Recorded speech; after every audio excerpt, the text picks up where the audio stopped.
When a billionaire throws his 8 months pregnant wife into a Category 4 hurricane, he thinks he's erasing a traitor. What he's actually doing is creating his worst enemy. Roman Vale had everything: power, money, an empire that made grown men sweat.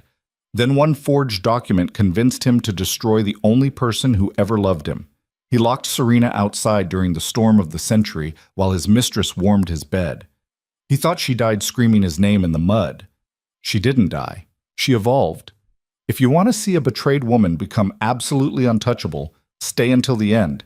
Hit that like button and drop your city in the comments so I can see how far Serena's story reaches. The windows were shaking. Serena Vale stood in the master bedroom of the clifftop mansion, one hand pressed against the glass, the other resting on the swell of her belly where their son kicked and rolled like he knew something was wrong. Outside, the Atlantic Ocean had turned black and furious, waves the size of buildings slamming into the rocks 200 feet below. The hurricane warnings had been screaming all day. Category 4, evacuate immediately. This is not a drill. But Roman had told her they were staying. We're Vales, he'd said that morning, barely looking up from his phone. We don't run from weather. Now he wasn't even home. Serena checked her phone again. No messages, no missed calls. Just the emergency alert flashing across the screen. Take shelter now. Storm surge imminent. She tried his number one more time. It went straight to voicemail. Roman, it's me again. Her voice cracked despite her best effort to sound calm. The power's flickering and I can hear things hitting the house. I know you said to stay, but I'm getting scared. The baby's been moving a lot and please call me back. She hung up and wrapped both arms around herself, trying to ignore the way the chandelier above the bed was swaying like a pendulum. The mansion had survived hurricanes before. Roman always said it was built like a fortress, engineered to withstand anything nature could throw at it. But Serena had never been alone in it during a storm like this, and she'd never been 8 months pregnant. A gust of wind hit the house so hard the entire structure groaned. Serena stumbled backward, her heart hammering, and that's when she heard it. The sound of the front door slamming open downstairs. Relief flooded through her so fast it made her dizzy. Roman!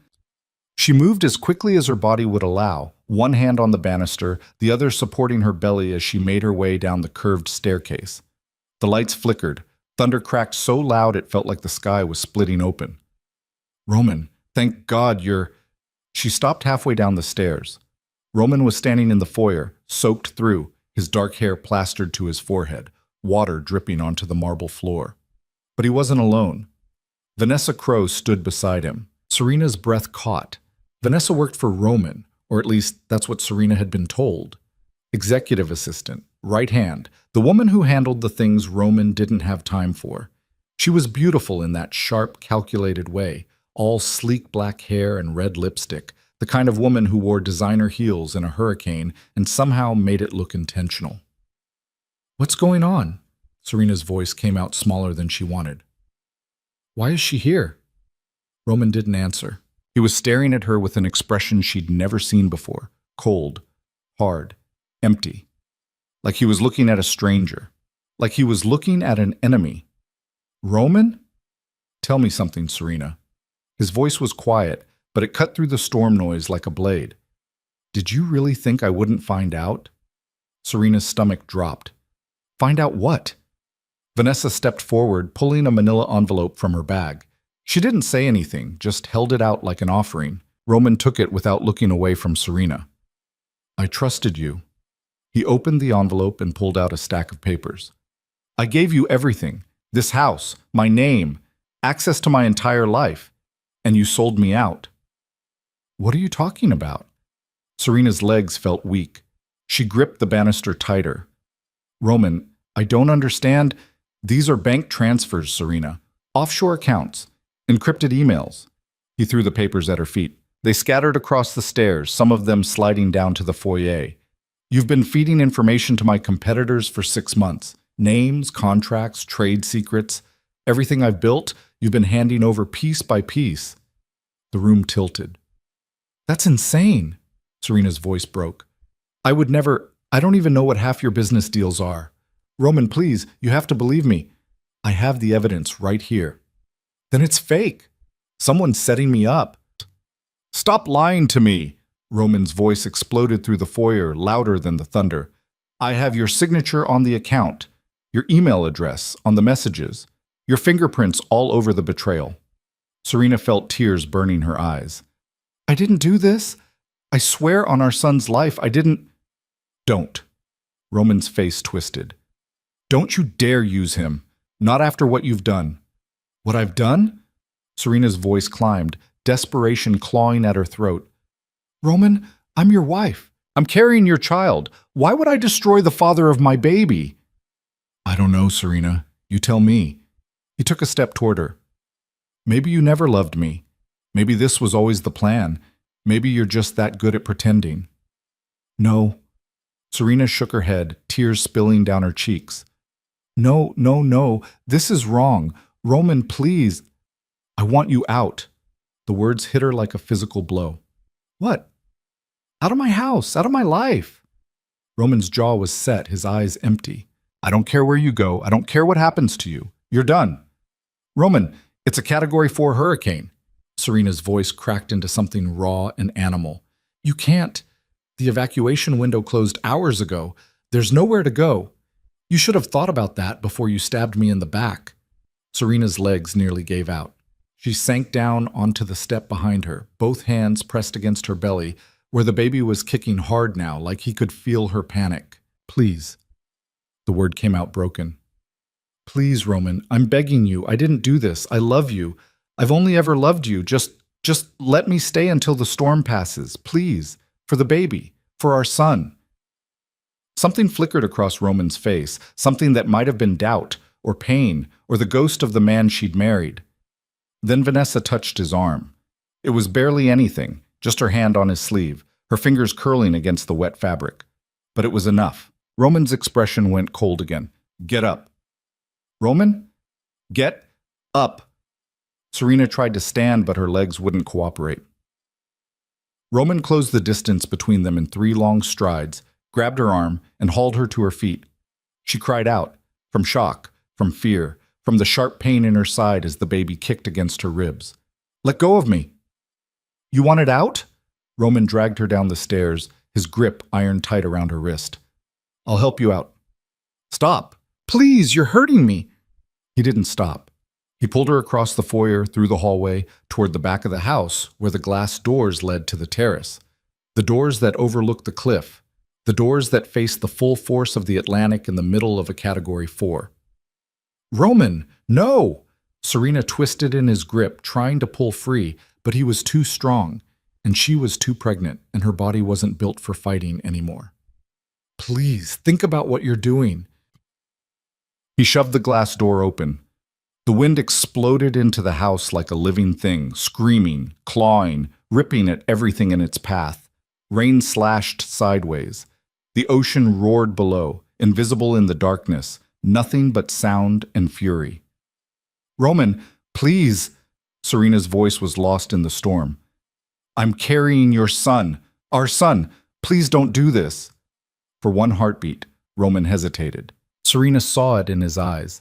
The flicker of something human, something that remembered who she was, who they'd been, the promises they'd made.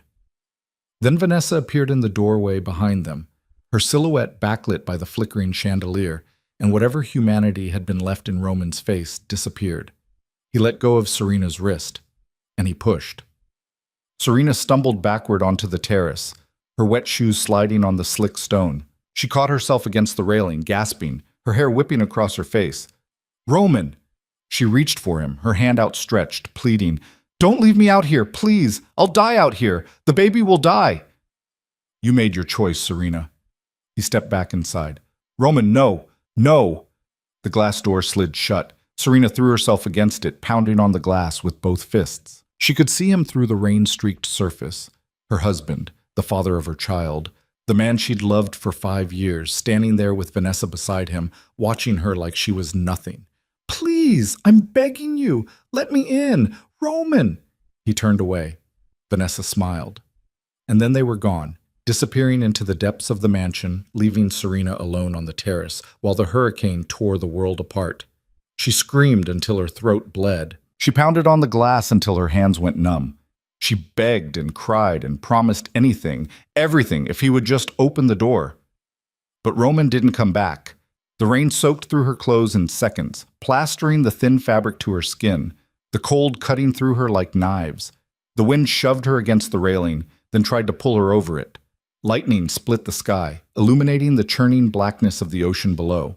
Serena's legs gave out. She collapsed onto the terrace, her back against the glass door, arms wrapped around her belly, trying to shield the baby from the storm. Her teeth chattered, her whole body shook. She couldn't feel her fingers anymore. "I'm sorry," she whispered to the life inside her. "I'm so sorry, baby. Mommy's going to fix this. I promise. I'm going to—" Pain exploded through her abdomen.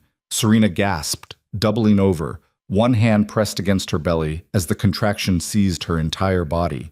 It felt like being torn in half from the inside out. "No." She shook her head, tears mixing with rain. "No, no, no. Not now. Please, not now." The contraction released. Serena sucked in air, her lungs burning, and tried to stand.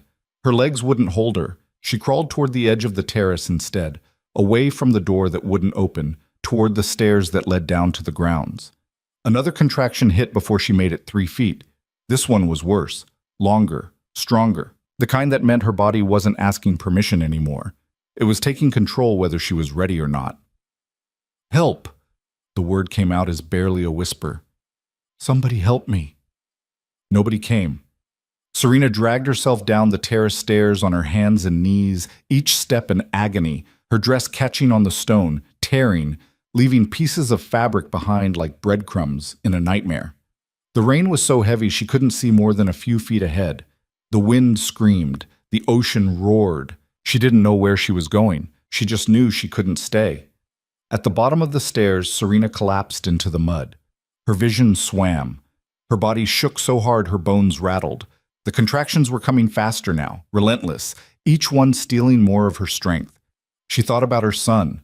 She thought about the nursery she'd spent months decorating, the tiny clothes folded in the dresser, the mobile that played lullabies above the crib. She thought about Roman's hand on her belly that night 2 months ago, when the baby kicked for the first time, the way his whole face had softened, the way he'd whispered, "That's my boy."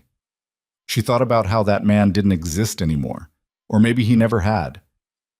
Serena pressed her forehead against the mud and sobbed. She didn't know how long she lay there, minutes, hours, eternities. Time stopped meaning anything. There was only the storm and the pain and the cold and the certainty that this was how she died. Then headlights cut through the darkness. Serena lifted her head, squinting against the rain, as a black SUV skidded to a stop 30 feet away. The driver's door flew open and a man jumped out, tall, broad-shouldered, his face hidden by the hood of his rain jacket. "Jesus Christ!" He ran toward her, dropping to his knees in the mud beside her. "Ma'am, can you hear me?" Serena tried to speak, but another contraction tore through her, and all that came out was a scream. The man's hands moved over her, quick and efficient, checking for injuries. Okay, I've got you. How far along are you?" 8 months. How long have you been in labor?" "I don't—" Serena's voice broke. Please help me. My husband, he locked me out. The baby's coming. I know, I can see that." The man slipped his arms under her and lifted her like she weighed nothing. "I'm going to get you to a hospital. Just hold on." "Can't. Evacuations. Roads are flooded." "I know a place." He carried her toward the SUV, moving fast despite the mud and the wind. "Private clinic. 20 minutes from here. You're going to make it, both of you." Serena wanted to believe him. She wanted to believe anything other than the truth, which was that she was dying in the arms of a stranger while her husband celebrated with his mistress inside the mansion that used to be her home. The man put her in the back seat and slammed the door. The sudden absence of wind and rain felt surreal, like stepping into another dimension. Serena curled onto her side, her whole body shaking as the driver climbed behind the wheel and threw the SUV into gear. "What's your name?" he asked, his voice steady, calm, like they weren't driving through the apocalypse. "Serena." It came out as a whisper. "Serena Vale." There was a pause.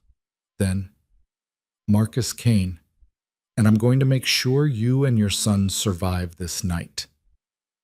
The SUV plowed through the storm, windshield wipers fighting a losing battle against the rain. Serena gripped the edge of the seat as another contraction seized her, this one so powerful she couldn't breathe through it. "Talk to me, Serena." Marcus's voice cut through the pain. "Stay with me. Tell me about the baby." "His name," Serena gasped. "Noah. His name is Noah." "Noah Vale, that's a strong name.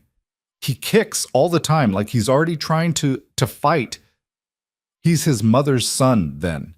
Marcus took a corner too fast and the SUV fishtailed before finding traction again. "Hold on. We're almost there." Serena closed her eyes and focused on breathing. In through the nose, out through the mouth. The way the birthing class instructor had taught her back when she thought she'd be delivering in a clean hospital with Roman holding her hand and soft music playing and everything perfect. That fantasy felt like it belonged to someone else's life. The SUV screeched to a stop. Marcus was out and opening her door before Serena even registered they'd arrived. She caught a glimpse of a small building, lights blazing in the windows, a sign that read Harmon Medical Center, Private Practice. "I've got you!" Marcus lifted her again, kicking the door shut behind him, and ran toward the entrance. The doors burst open before they reached them. A woman in scrubs appeared, her gray hair pulled back in a tight bun, her expression shifting from surprise to professional focus in half a second. "Exam room 2, now." Marcus didn't argue. He followed the woman, Doctor Harmon, Serena's pain-fogged brain supplied, through the small clinic to a room that smelled like antiseptic and had 2 bright lights and a bed with stirrups that made Serena want to cry. "Put her here." Dr. Harmon was already snapping on gloves. "How far apart are the contractions?" "Less than 2 minutes," Marcus said, settling Serena onto the bed as gently as he could. "How long has she been in labor?" "I don't know. I found her outside in the storm." Dr. Harmon's eyes cut to Serena. "Who's your OB?" "Dr. Morrison, West Coast Medical." "That's 40 miles from here and underwater by now." Dr. Harmon positioned the stirrups and started examining Serena with quick, practiced movements. "How far along?" 32 weeks. Serena's voice cracked. "He's too early. He's not ready." "Babies are tougher than you think."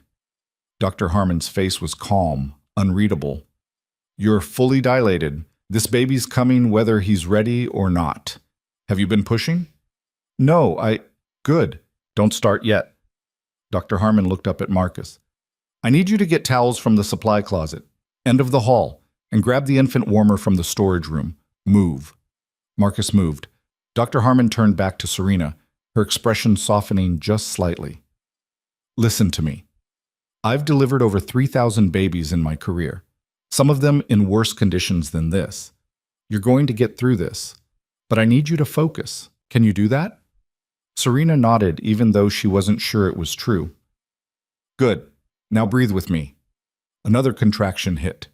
Serena screamed, "Don't push yet." Dr. Harmon's voice was firm. "Breathe through it, in through your nose, out through your mouth. That's it. You're doing great." The contraction released and Serena collapsed back against the bed, her whole body trembling. She could hear Marcus's footsteps in the hallway, hear him coming back with supplies, hear Dr. Harmon giving orders in that calm, steady voice. But mostly she heard Roman's voice in her head. "You made your choice, Serena." Another contraction. Stronger this time. "Okay." Dr. Harmon positioned herself between Serena's legs. "Next one. I need you to push. Give me everything you've got." Serena shook her head. "I can't." "You can." "I can't do this alone." "You're not alone." Marcus appeared beside the bed, his rain jacket gone, his dark hair still dripping. He took Serena's hand and squeezed. "I'm right here." Serena looked up at this stranger who'd saved her life and felt something crack open in her chest. The contraction hit. "Push," Dr. Harmon commanded. Serena pushed. She pushed through the pain and the fear and the betrayal. She pushed through the memory of Roman's cold eyes and Vanessa's smile. She pushed through the glass door that wouldn't open and the storm that tried to kill her. She pushed until her vision went white and her body screamed and she was sure she was going to die. "Again," Dr. Harmon's voice. "One more. You're almost there." Serena pushed again, and then she heard it. A cry. Small and angry and absolutely impossibly alive. "It's a boy." Dr. Harmon's voice was soft now, wonder bleeding through the professionalism. A beautiful, healthy boy. Serena collapsed back against the bed, sobbing, as Doctor Harmon worked quickly, cutting the cord, wrapping the baby in warm towels, doing all the things that needed to be done. Marcus squeezed her hand, his thumb rubbing circles against her palm. "You did it," he said quietly. "You saved him." Then Dr. Harmon was there, placing a tiny, squirming bundle against Serena's chest. "Here's your son." Serena looked down at Noah's face, red and wrinkled and perfect, and felt her entire world reorganize itself around this single, fragile life. "Hi, baby," she whispered, her voice breaking. "Hi, Noah. I'm your mama. I've got you. Nobody's ever going to hurt you. I promise." Noah's eyes opened, dark and unfocused, and he looked at her like he knew exactly who she was. Serena kissed his forehead and let herself cry. She cried for the marriage that died tonight. She cried for the man she thought she knew. She cried for the home she'd never see again. And then she stopped crying, because Noah was depending on her now. And Serena Vale didn't break. She evolved. Dr. Harmon finished her work in silence, cleaning Serena up, checking Noah's vitals, making sure both of them were stable. Marcus stayed by the bed the entire time, a silent presence that somehow made everything feel less impossible. Finally, Dr. Harmon stepped back. "You're both healthy. Considering what you've been through, that's a miracle." "Thank you."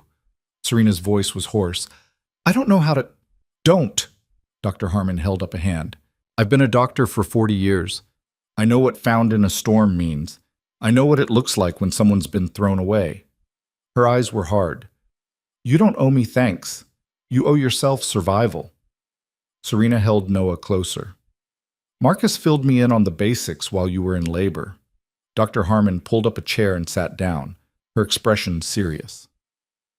"Your husband is Roman Vale." It wasn't a question. "Yes, the Roman Vale. Billionaire, empire builder, man who owns half the eastern seaboard." "That's him." Dr. Harmon nodded slowly. "Then you need to understand something. If you go back to him, if you try to claim your rights as his wife, fight for your marriage, any of that, he will destroy you. Men like Roman Vale don't admit mistakes. They bury them." Serena looked down at Noah, sleeping peacefully against her chest despite the storm still raging outside. "I'm not going back." "Good." Dr. Harmon leaned forward. "Because Marcus and I are going to help you disappear." Serena's eyes snapped up. "What?" "You can't go home. You can't go to friends or family. He'll look there first. You need to vanish completely." Dr. Harmon's voice was steady, certain. "I have a house, remote, off the grid. You can stay there as long as you need. No one will find you." "Why would you do this for me?" Dr. Harmon's expression darkened. "Because 30 years ago, I had a patient like you, young, pregnant, thrown out by a powerful man who thought she was disposable." She paused. "I told her to go to the police, to fight back, to claim her rights." "What happened?" "She disappeared. Her body was never found." Dr. Harmon's jaw tightened. "I won't make that mistake again." Serena felt cold all over. "You think Roman would—" "I think powerful men are capable of anything when their reputation is on the line." Dr. Harmon stood. "So here's what's going to happen. You're going to rest tonight. Tomorrow Marcus is going to drive you to the house. You're going to heal, and then you're going to decide what kind of life you want to build." "I don't have anything," Serena's voice cracked. "No money, no ID, no way to—" "You have Noah." Marcus spoke for the first time since the delivery. "That's more than nothing." Serena looked at him, really looked at him. He was probably in his mid-30s with dark eyes and a scar cutting through his left eyebrow, the kind of face that had seen violence and survived it. "Why are you helping me?" Marcus's expression didn't change.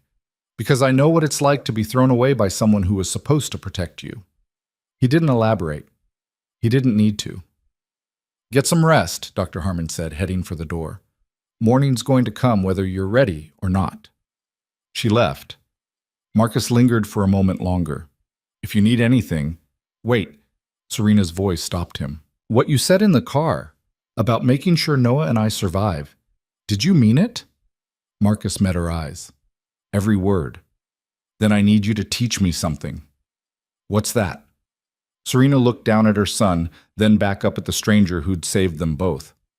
How to make sure Roman Vale regrets the day he threw me away. Something flickered across Marcus's face. Approval, maybe, or recognition. That, he said quietly, I can definitely do. He left. Serena was alone with Noah in the too-bright room while the hurricane screamed outside and the world she'd known burned to ash. She should have felt afraid. She should have felt broken. Instead, she felt something else entirely. Clear, focused, hungry. Roman had tried to erase her. Vanessa had smiled while it happened. They thought she was dead or dying or destroyed beyond repair. They were wrong. Serena kissed Noah's forehead and made a promise that would reshape everything. Your father thinks he won tonight, baby. He thinks he's untouchable. He thinks consequences are for other people. Noah stirred in her arms, his tiny fist curling against her chest. We're going to teach him different. Outside, the storm raged on. But inside, Serena Vale began planning her resurrection. The safe house was nothing like the mansion. It sat 40 miles inland, tucked between dense pine forest and a lake so still it looked like glass. The structure itself was small, maybe 1,500 square feet, with weathered wood siding and a porch that sagged slightly on one side. But it had running water, electricity from solar panels, and most importantly, it didn't appear on any map that mattered. Marcus pulled the SUV up to the front door 3 days after the hurricane passed. Serena sat in the passenger seat with Noah strapped to her chest in a carrier Dr. Harmon had provided, along with everything else they'd needed: diapers, formula, clothes that actually fit, medical supplies. The doctor had thought of everything. Home sweet home, Marcus said, cutting the engine. Serena looked at the cabin and felt nothing. No relief, no gratitude. Just the hollow ache of someone who'd lost everything and was still trying to figure out what came next. It's not much, Marcus continued, but it's off-grid. No paper trail. The property's in a trust that can't be traced back to Dr. Harmon or me. As far as the world's concerned, this place doesn't exist. Perfect. Serena's voice came out flat. Marcus glanced at her. You doing okay? I'm alive. Noah's alive. That's what okay looks like now. He didn't argue. They went inside. The cabin smelled like pine and dust and old wood. The furniture was basic, a couch that had seen better decades, a kitchen table with mismatched chairs, a wood-burning stove in the corner. There were 2 bedrooms, one barely big enough for a double bed, the other set up as storage. I'll get the storage room cleared out for Noah, Marcus said, already moving boxes. Should take me an hour. Serena sank onto the couch, exhausting crashing over her in waves. Noah was asleep against her chest, his tiny body warm and trusting. She closed her eyes and saw Roman's face when he pushed her into the storm. Her phone buzzed. She'd turned it off the night of the hurricane and hadn't looked at it since. Now sitting in this cabin that didn't exist, she powered it on. 47 missed calls, 63 text messages, all from the same number. Roman. Serena's hand shook as she opened the messages. Where are you? Serena, answer your phone. The storm's over. If you're trying to make a point, you've made it. I'm calling the police. They're saying you're missing. Is this some kind of game? Call me back immediately. Then 12 hours later, I'm filing a missing persons report. Whatever you're doing, it needs to stop.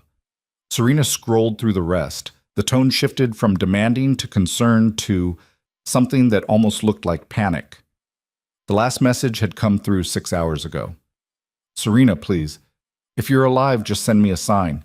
Anything. I need to know you're okay. She stared at the screen until the words blurred. Marcus appeared in the doorway. Found a crib in the storage room.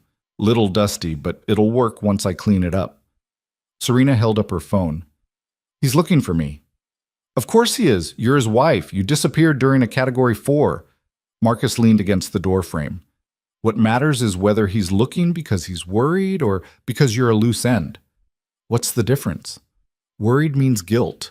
Loose end means damage control. Marcus crossed his arms. My money's on the second one. Serena thought about Vanessa standing in the foyer, smiling as Roman closed the door. Yeah, mine too. So what do you want to do? I don't know. Serena looked down at Noah. Part of me wants to call him back, tell him I'm alive, that his son is alive, make him see what he almost destroyed. And the other part wants to watch him suffer. Marcus didn't look surprised. Both are valid, but only one keeps you safe. Serena knew he was right. If she contacted Roman now, if she told him where she was, what had happened, how she'd nearly died giving birth in the mud, he wouldn't apologize. He wouldn't fall to his knees and beg forgiveness. He'd spin it. He'd make it her fault somehow. Say she ran away to manipulate him. Say she staged the whole thing for sympathy. Say she was unstable, dangerous, unfit, and Vanessa would back him up. The evidence would back him up. By the time Roman was done, Serena would be the villain in her own story. I need to stay dead, she said quietly. For now, Marcus agreed, until you're strong enough to come back on your own terms. Serena looked up at him. Why are you doing this? Really? Marcus was quiet for a long moment. Then, you ever heard of Marcus Kane Security? No. Good. That means I'm doing my job right. He moved into the room and sat down in the chair across from her. I run a private firm. We handle security for people who can't go to the police. Witness protection without the government red tape. Relocation. New identities. Clean exits. You help people disappear. I help people survive. Marcus's expression was hard. 10 years ago, I was military, special operations. The kind of work where you don't ask questions, you just follow orders. One of those orders got my entire team killed because someone higher up needed a scapegoat. Serena's breath caught. I survived because I was good at staying alive. But the military didn't want survivors. They wanted the story buried. So they tried to bury me with it. Marcus's jaw tightened. I disappeared instead, built a new life. And now I help other people do the same thing when the system fails them. Is that what I am? A failed system? You're a woman who got thrown away by a man with enough power to rewrite reality. Marcus met her eyes. Yeah, that's a failed system. Noah stirred against Serena's chest, making a small sound of protest before settling back to sleep. How much is this going to cost? Serena asked. The safe house, the help, all of it. I don't have any money. I don't have anything. Dr. Harmon and I have an arrangement. She sends me people who need to disappear. I make it happen, no charge. That doesn't make sense. You're running a business. I'm running a mission. Marcus stood. Money comes from the clients who can afford to pay. People like you, people who actually need help. That's why I do this work in the first place. Serena felt something crack in her chest. Thank you. Don't thank me yet. Disappearing is the easy part. Staying disappeared while you figure out what comes next. That's where it gets hard. He went back to setting up Noah's room. Serena sat alone on the couch, scrolling through Roman's messages one more time. She stopped on the last one. Serena, please, if you're alive, just send me a sign. Anything. I need to know you're okay. Her thumb hovered over the keyboard. She could send one word, alive. That's all it would take. Instead, she powered the phone off and removed the SIM card. Then she snapped it in half and dropped both pieces in the trash. Roman didn't get to know she was okay. He didn't get to know anything. The first 2 weeks were survival. Serena slept when Noah slept, which meant she barely slept at all. She learned to change diapers one-handed while holding a bottle. She learned which cries meant hungry and which meant tired and which meant something's wrong and I need you now. She learned that her body didn't belong to her anymore. It belonged to this tiny, demanding creature who needed her for everything. Marcus showed up every few days with supplies, food, diapers, books about infant care that Serena read cover to cover at 3 a.m. while Noah screamed in her arms. Doctor. Harmon came once a week to check on them both. She never asked about Roman. She never asked what Serena was planning. She just made sure mother and baby were healthy and left medical supplies in case of emergencies. By week 3, Serena's body had mostly healed. Her mind was a different story. She couldn't stop thinking about the mansion, about the life she'd had, about the fact that somewhere out there, Roman was living his life while she hid in a cabin that didn't exist. It made her want to scream. Instead, she started researching. Marcus had brought her a laptop, used, untraceable, routed through VPNs and encrypted networks that made her digital footprint invisible. Serena used it to search for news about herself. What she found made her stomach turn. Serena Vale missing. After hurricane. Husband pleads for information.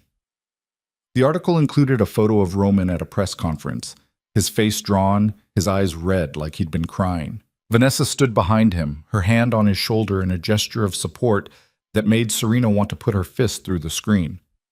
"My wife disappeared the night of the hurricane," Roman said in the video clip. "We had an argument, something stupid, insignificant, and she left the house before I could stop her. I've been searching for her ever since. If anyone has information, please—" His voice broke. "Please help me bring her home." Serena watched the video 3 times. Roman was good. She'd forgotten how good he was at performing. The catch in his voice, the way his hands shook slightly when he held up her photo. The devastated husband routine was flawless. No one watching would ever guess he'd thrown her into the storm himself. The comments section was exactly what she expected. "Poor man. I hope they find her. She probably ran off with another guy."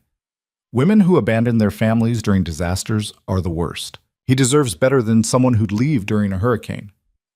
Serena closed the laptop before she broke something. "Rough day?" Marcus appeared in the doorway with a bag of groceries. "He's telling everyone I ran away." Serena's voice was tight. "He's making himself the victim." "Of course he is. That's how men like Roman survive. They control the narrative." Marcus started unpacking food into the small fridge. "What matters is what you do about it." "What can I do? I'm dead. Officially missing. No one even knows I gave birth." "Good. That gives you an advantage, Shay." "How?" Marcus turned to face her. "Roman thinks you're either dead or hiding somewhere, broken and afraid. He thinks he won. That makes him sloppy." Serena thought about that. "You think he'll make mistakes?" "I think he already is. Vanessa moved into the mansion, didn't she?" "How did you—" "I've been monitoring the situation." Marcus pulled out his phone and showed her a photo. Vanessa, standing on the terrace where Serena had nearly died, wearing one of Serena's dresses. The rage that flooded through Serena was so sudden and complete it took her breath away. "She's wearing my clothes." "She's living your life," Marcus said quietly, "which means Roman's already moved on. Publicly, he's the grieving husband. Privately, he's replaced you. With the woman who helped him destroy me." "Exactly." Marcus pocketed his phone. "That's going to be a problem for him eventually, but only if you're alive to make it one." Serena looked down at Noah, sleeping in the portable crib Marcus had set up in the living room. Her son. Her reason for surviving. The child Roman didn't even know existed. "I want to hurt him," she said quietly. "Is that wrong?" "It's human." Marcus sat down across from her. "The question is what kind of hurt you're looking for. Revenge? Justice? Destruction? I don't know yet." "Then you're not ready." Marcus leaned forward. "When you know exactly what you want, when you can see it clearly enough to name it, that's when we start planning. And until then, you heal, you learn, you get strong." Marcus's expression was serious. "Because if you go after Roman Vale half ready, he'll destroy you for real this time. And Noah will grow up without a mother." The words hit like cold water. Serena looked at her son and felt the rage crystallize into something sharper, cleaner. She didn't just want to hurt Roman. She wanted to dismantle him, piece by piece, until there was nothing left but the ruins of the empire he'd valued more than her life. But Marcus was right. She needed to be ready first. "Teach me," Serena said. Marcus raised an eyebrow. "Teach you what?" "Everything. How to disappear, how to build a new identity, how to move through the world without leaving traces." She met his eyes. How to become someone Roman would never recognize. Marcus studied her for a long moment. Then he smiled, a sharp, dangerous expression that looked like approval. "All right, but we do this my way. No shortcuts, no half measures. You commit completely or not at all." "I'm committed." "We'll see." Marcus stood. "Get some rest. We start tomorrow." The training was brutal. Marcus didn't coddle her. He didn't make allowances for the fact that she'd given birth less than a month ago. He treated her like someone who needed to become dangerous and fast. Every morning at 6, he showed up and ran her through exercises. Not traditional workouts, practical skills. How to move through a crowd without being noticed. How to change her appearance with makeup and clothes. how to spot surveillance, how to lie convincingly. People remember faces, Marcus said one morning, watching Serena apply theatrical makeup that made her look 10 years older. But they remember behavior more. Change how you move, how you speak, how you hold yourself. And you can walk past someone who knows you, and they won't see you. Serena practiced until she could transform herself in under 5 minutes. Marcus taught her about digital security, how to use encrypted communications, how to scrub metadata from photos, how to research someone without leaving a trail. Roman's empire runs on information, Marcus explained, showing her how to navigate corporate databases. Contracts, investments, partnerships, all of it's documented somewhere. You want to hurt him? Learn his business better than he knows it himself. So Serena learned. She spent Noah's nap time studying Roman's corporate structure. Vale Industries had fingers in everything: real estate, tech, finance, shipping. The empire was massive, complex, and from what Serena could tell, built on a foundation of aggressive acquisitions and hostile takeovers. Roman didn't build things, he took them. The realization made her sick. "Find anything interesting?" Marcus asked one afternoon, looking over her shoulder at the laptop screen. He's in the middle of 3 major deals right now: a tech merger in Silicon Valley, a real estate development in Manhattan, and something in shipping that involves international contracts. Serena scrolled through the documents she'd pulled from public filings. All of them are high risk, high reward. If even one falls through, it could destabilize the whole company. Marcus whistled. Roman's overextended. He's arrogant. He thinks he's untouchable. Serena pulled up another file. Look at this. He's using the same legal team for all 3 deals. Same financial advisors. Same inner circle. Single point of failure, Marcus said. If someone got to that inner circle, the whole thing collapses. Serena felt her pulse quicken. We need to know who these people are, what they want, what they're afraid of. That's going to take time.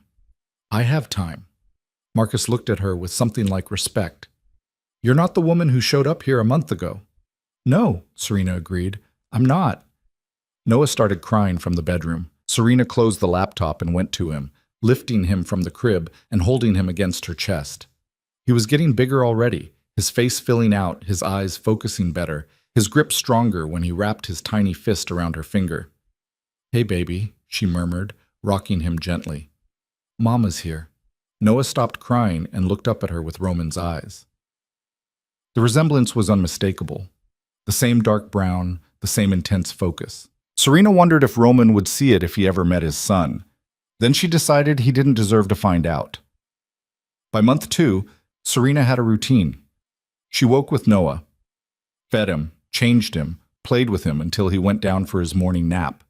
Then she worked, studying Roman's business, building dossiers on his key employees, learning everything she could about the empire he'd chosen over her.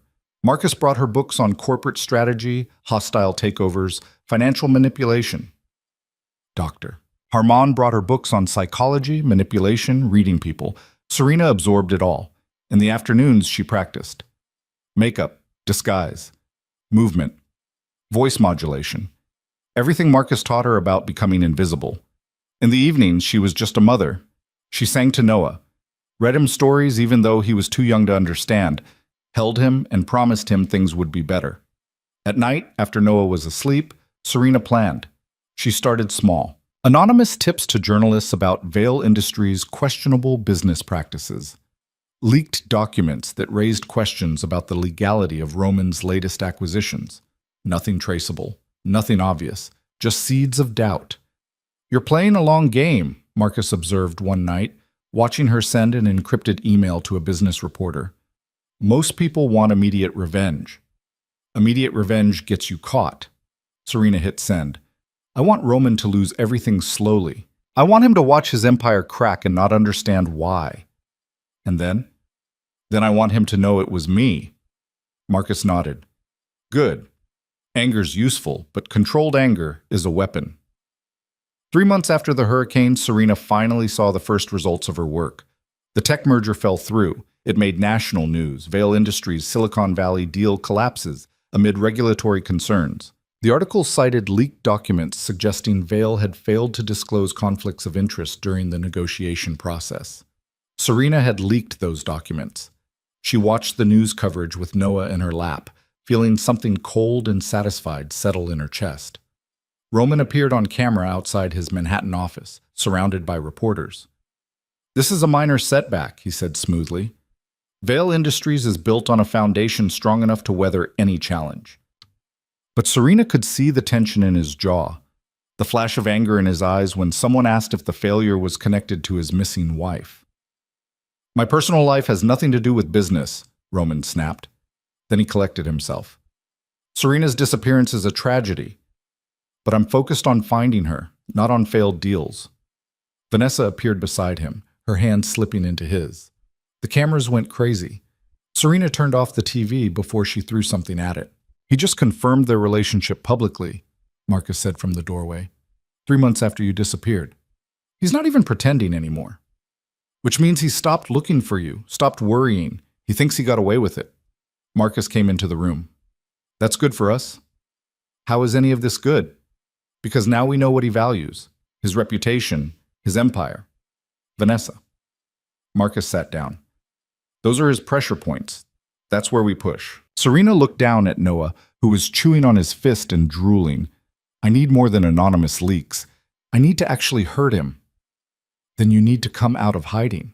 The words hung in the air. "Not as yourself," Marcus continued, "not yet, but as someone else, someone who can get close to Roman's business, close to his people, close enough to do real damage. A new identity, complete with background, credentials, everything you need to move in Roman circles without him recognizing you." Marcus pulled out a folder. "I've been working on options." Serena opened it. Inside were 3 complete identities: driver's licenses, social security cards, employment histories, even social media profiles going back years. "How did you—" "I'm very good at my job." Marcus pointed to the first identity. Elena Russo, art consultant from Milan, connections in European high society, perfect for infiltrating Roman social circles. "I don't speak Italian."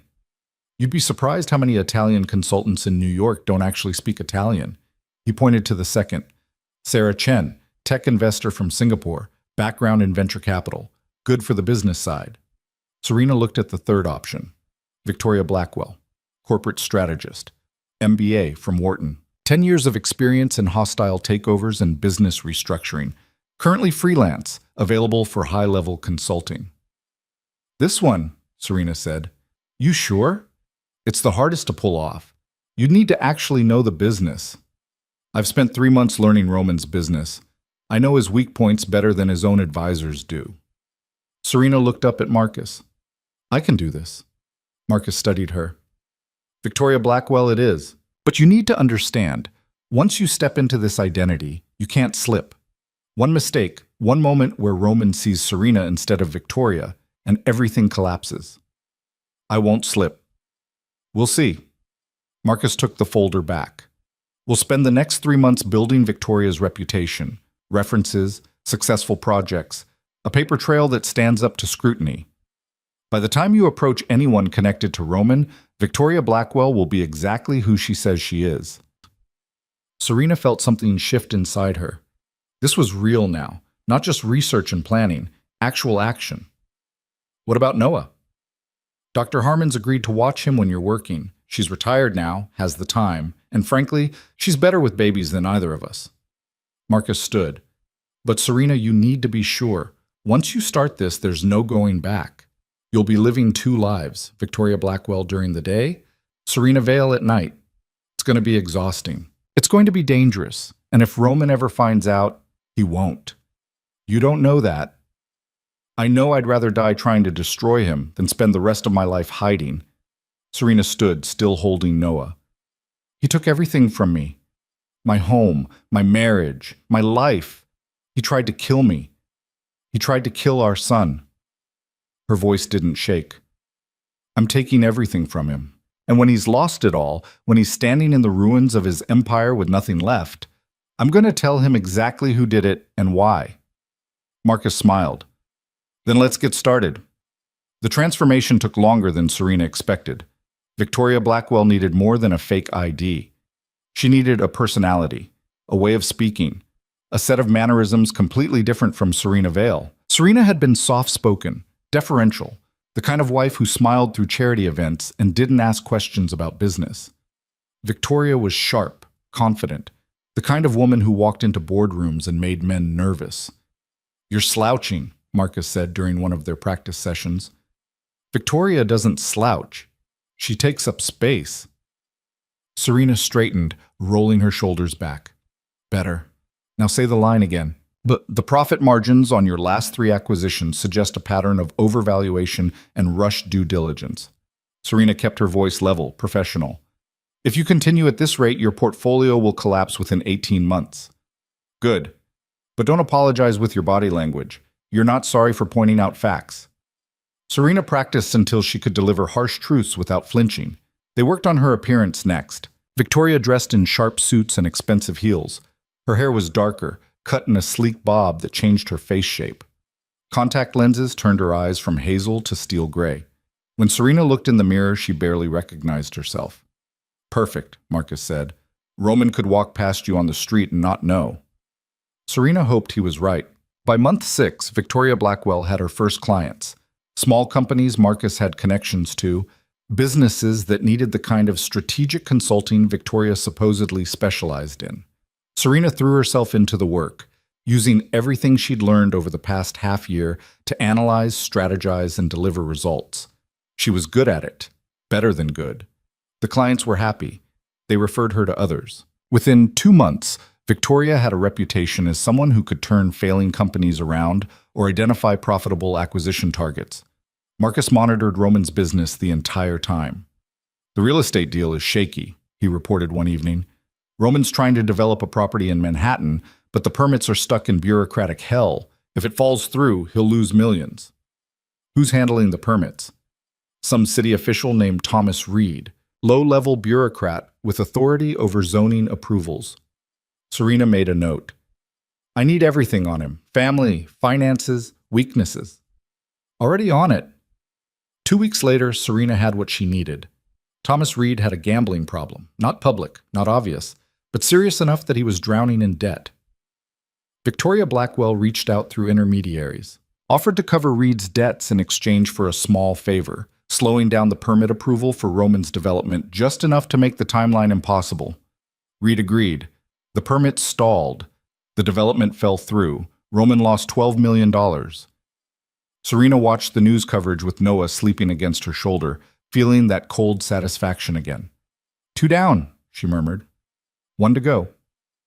The shipping deal was the biggest. If it succeeded, it would cement Roman's position as one of the most powerful businessmen on the East Coast. If it failed, it would raise serious questions about his judgment and his company's stability. Serena wanted it to fail spectacularly. But this one was different. The shipping deal involved international partners, complex contracts, and a level of scrutiny that made sabotage risky. She needed to get closer. She needed access to Roman's inner circle. "I have an idea," Marcus said one night. "Roman's looking for a consultant, someone to handle the strategic analysis for the shipping deal." Serena's pulse quickened. "How do you know?" "Because I made sure the consultant he had lined up suddenly became unavailable." Marcus smiled. "There's an opening. Victoria Blackwell has the exact credentials Roman needs. All you have to do is apply. And if he interviews me, if we're in the same room, then you prove you're better at this than he is." Marcus met her eyes. "You've been preparing for 6 months. You're ready." Serena thought about Noah, sleeping in the next room, about the life she was building in the shadows, about everything she stood to lose if this went wrong. Then she thought about Roman's hands on her arms, the glass door closing, the storm. "Set up the interview," she said. Victoria Blackwell's resume landed on Roman Vale's desk 3 days later. The interview was scheduled for 2 in the afternoon at Vale Industries' Manhattan headquarters. Serena stood outside the building at 1:50, dressed in Victoria Blackwell's armor, a charcoal gray suit that cost more than she'd ever spent on clothes in her previous life. Heels that added 3 inches to her height, and a leather portfolio that contained analyses so thorough they'd make Roman's current advisors look incompetent. Her hair was dark and severe. Her eyes were gray behind the contacts. Her wedding ring was gone, replaced by a simple silver band on her right hand. She didn't look like Serena Vale. She didn't feel like her either. You've got this, Marcus said through the earpiece hidden beneath her hair. He was parked 2 blocks away, monitoring everything. Remember, you're Victoria. You're the best strategic consultant on the East Coast, and Roman's lucky you're even considering his offer. Serena took a breath and walked through the revolving doors. The lobby was exactly as she remembered, all marble and glass and aggressive wealth. She'd been here before, years ago, back when Roman used to bring her to company events and introduce her as my beautiful wife, like she was an accessory instead of a person. Nobody recognized her now. The receptionist smiled professionally. Can I help you? Victoria Blackwell. I have a 2 o'clock with Mr. Vale. Of course. Top floor. The executive assistant will meet you there. Serena rode the elevator up 43 floors, her heart hammering against her ribs. The last time she'd seen Roman, he was closing a glass door while she begged for her life. Now she was walking into his office wearing a stranger's face. The elevator doors opened. Vanessa Crowe stood waiting. Serena's blood turned to ice. Vanessa looked different than she had that night. More polished, more confident. She wore a burgundy dress that probably cost $5,000 and diamond earrings that caught the light when she moved. Her hair was pulled back in a twist that showed off her neck. She was wearing Serena's necklace, the one Roman had given Serena on their 2nd anniversary. White gold with a sapphire pendant. Serena had left it behind the night of the hurricane because she'd been 8 months pregnant and nothing fit right, and jewelry felt ridiculous when your body was falling apart. Now it sat around Vanessa's throat like a trophy. Miss Blackwell? Vanessa extended her hand. I'm Vanessa Crowe, Mr. Vale's executive assistant and partner. Partner. Not assistant. Partner. Serena shook her hand and kept her face perfectly blank. Pleasure. Mr. Vale is running a few minutes behind. Can I get you anything? Coffee? Water? I'm fine. Perfect. Right this way.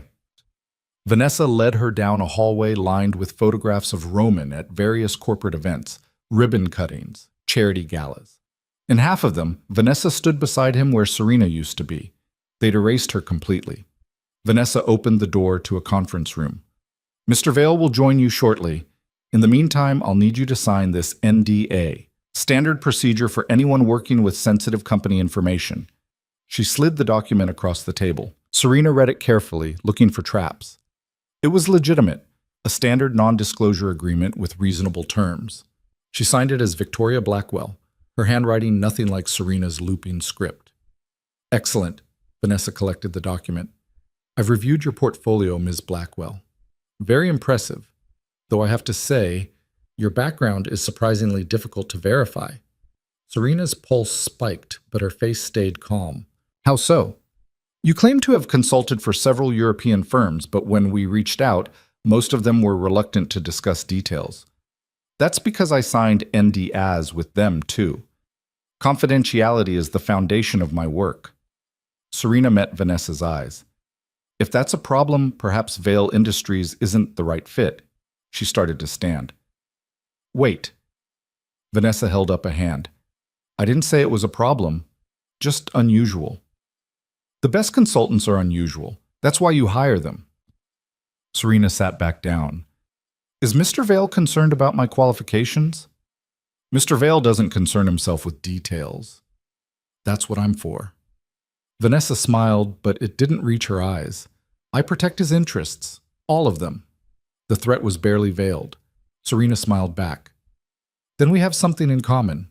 I protect my clients' interests, which is why I don't share confidential information, even when people like you ask nicely. Vanessa's smile went sharp. People like me? Gatekeepers. The ones who think their job is to intimidate consultants instead of actually solving problems. For a second, Vanessa looked like she wanted to throw Serena out of the building. Then the door opened. Roman walked in. Serena's entire body locked up. He looked the same, exactly the same. Dark hair, sharp jaw, expensive suit that fit him like it was made by someone who understood his body better than he did. The same face she'd loved, the same hands that had pushed her into the storm. Ms. Blackwell. Roman extended his hand. Roman Vale. Sorry to keep you waiting. Serena stood and shook his hand. His grip was firm, confident, completely impersonal. He looked at her the way he'd look at any consultant, assessing, calculating, trying to figure out if she was worth his time. He didn't recognize her, not even a flicker. "Mr. Vale," Serena said, keeping her voice level, "thank you for seeing me. Your resume is impressive." Roman sat down at the head of the table. Vanessa took the seat beside him. "Though I have to admit, I'm curious why you're interested in this project. The shipping deal is complex, high risk, and frankly, most consultants don't have the stomach for it. Most consultants don't understand international logistics." Serena opened her portfolio and slid a document across the table. "I've reviewed the public components of your deal, the partnerships with Meridian Shipping and Pacific Container Group, the proposed routes, the projected timelines." Roman glanced at the document. And you're going to fail." The room went silent. Vanessa's expression turned cold. "Excuse me?" "Your timeline is impossible," Serena continued, keeping her tone professional. "You're trying to establish new shipping routes through Southeast Asia during monsoon season while simultaneously negotiating port access in 3 different countries with conflicting regulatory frameworks. Even if everything goes perfectly, which it won't, you'll miss your launch deadline by at least 4 months. Roman's jaw tightened. "Our analysts say otherwise." "Your analysts are wrong, or they're telling you what you want to hear instead of what you need to know." Serena pulled out another document. "I ran the numbers, accounting for weather delays, permit processing times, and the political situation in 2 of your target countries. Your best-case scenario is a 6-month delay. Worst case, the whole thing collapses and you lose your partnerships." "That's quite an assumption based on publicly available information," Vanessa said. "It's not an assumption, it's analysis." Serena looked at Roman. "You brought me here because your previous consultant backed out. Did he tell you why?" Roman's expression didn't change. "He cited a scheduling conflict. He cited reality. He knew the deal was structured wrong and he didn't want his name attached to the failure." Serena leaned forward. "I don't have that problem. If you hire me, I'll tell you the truth, even when it's ugly. And right now the truth is that you need to restructure this entire deal or walk away." "Walk away from a $20 million opportunity?" Vanessa's voice was sharp. "That's your professional advice?" "My professional advice is to stop the bleeding before it starts." Serena turned to her. "But if Mr. Vale wants to throw $20 million into the ocean because his ego won't let him admit a deal is bad, that's his choice. I'm just here to point out there's a cliff ahead." Vanessa looked like she wanted to physically remove Serena from the building. Roman surprisingly laughed. "You're direct," he said. "I appreciate that. You're paying for expertise, not flattery." Serena held his gaze. "If you wanted someone to tell you how brilliant you are, you should have hired a publicist instead of a consultant." Roman studied her for a long moment. "What would you do differently?" "I'd restructure the timeline, push the launch back 8 months. Use the extra time to build stronger relationships with the port authorities and navigate the regulatory issues properly instead of trying to rush through them." Serena pulled out a third document, a full restructuring plan she'd spent 2 weeks developing. "I'd also renegotiate the partnership terms with Meridian. They're taking too much equity for too little risk. You can get better terms if you're willing to walk away from the table." "Meridian won't renegotiate," Vanessa said. "We've already tried." "You tried. I haven't." Serena slid the restructuring plan across the table. "Meridian's CEO, Richard Chen, has a reputation for being unmovable, but he also has a problem. His board is pushing him to expand into European markets, and he doesn't have the capital to do it alone. If you offer him access to Vale Industries' European connections in exchange for better terms on this deal, he'll negotiate." Roman picked up the restructuring plan and flipped through it. His expression was unreadable. "This is thorough," he said finally. "That's what you're paying for." "I haven't agreed to pay you anything yet." "Then you're wasting both our time." Serena stood. "Mr. Vale, I'm very good at what I do, but I don't beg for work. If you want me to save this deal, my rate is $50,000 plus equity percentage based on the final valuation. If you don't, I have 3 other clients who actually value strategic thinking." She picked up her portfolio. "Wait." Roman held up a hand. "Sit down." Serena hesitated, then sat. Roman looked at Vanessa. "Give us the room." Vanessa's expression flickered with something that might have been anger or jealousy or both. "Roman, I need to speak with Ms. Blackwell privately. We'll finish this later. For a second, Vanessa looked like she might argue. Then she stood, smoothed her dress, and walked out without another word. The door closed with a soft click. Serena and Roman were alone. Her heart was hammering so hard she was sure he could hear it. This was the man who'd destroyed her, the man she'd loved, the man she was going to ruin, and he was looking at her like she was just another business transaction. "You're right about Meridian," Roman said. "Chen's been pushing back on every negotiation point. My team thinks he's bluffing. He's not. He's desperate. Desperate people don't bluff. They dig in." Serena kept her voice steady. "But desperate people also make mistakes. If you know what they need, you can turn their desperation into leverage." "And you know what Chen needs?" "I know what everyone needs. Money, power, or protection from their own weaknesses." Serena met his eyes. "Chen needs legitimacy in European markets. You can give him that. In exchange, he gives you better terms and a partnership that actually works, instead of one that collapses in 6 months." Roman leaned back in his chair, studying her. "Why do I get the feeling you don't actually care about my shipping deal?"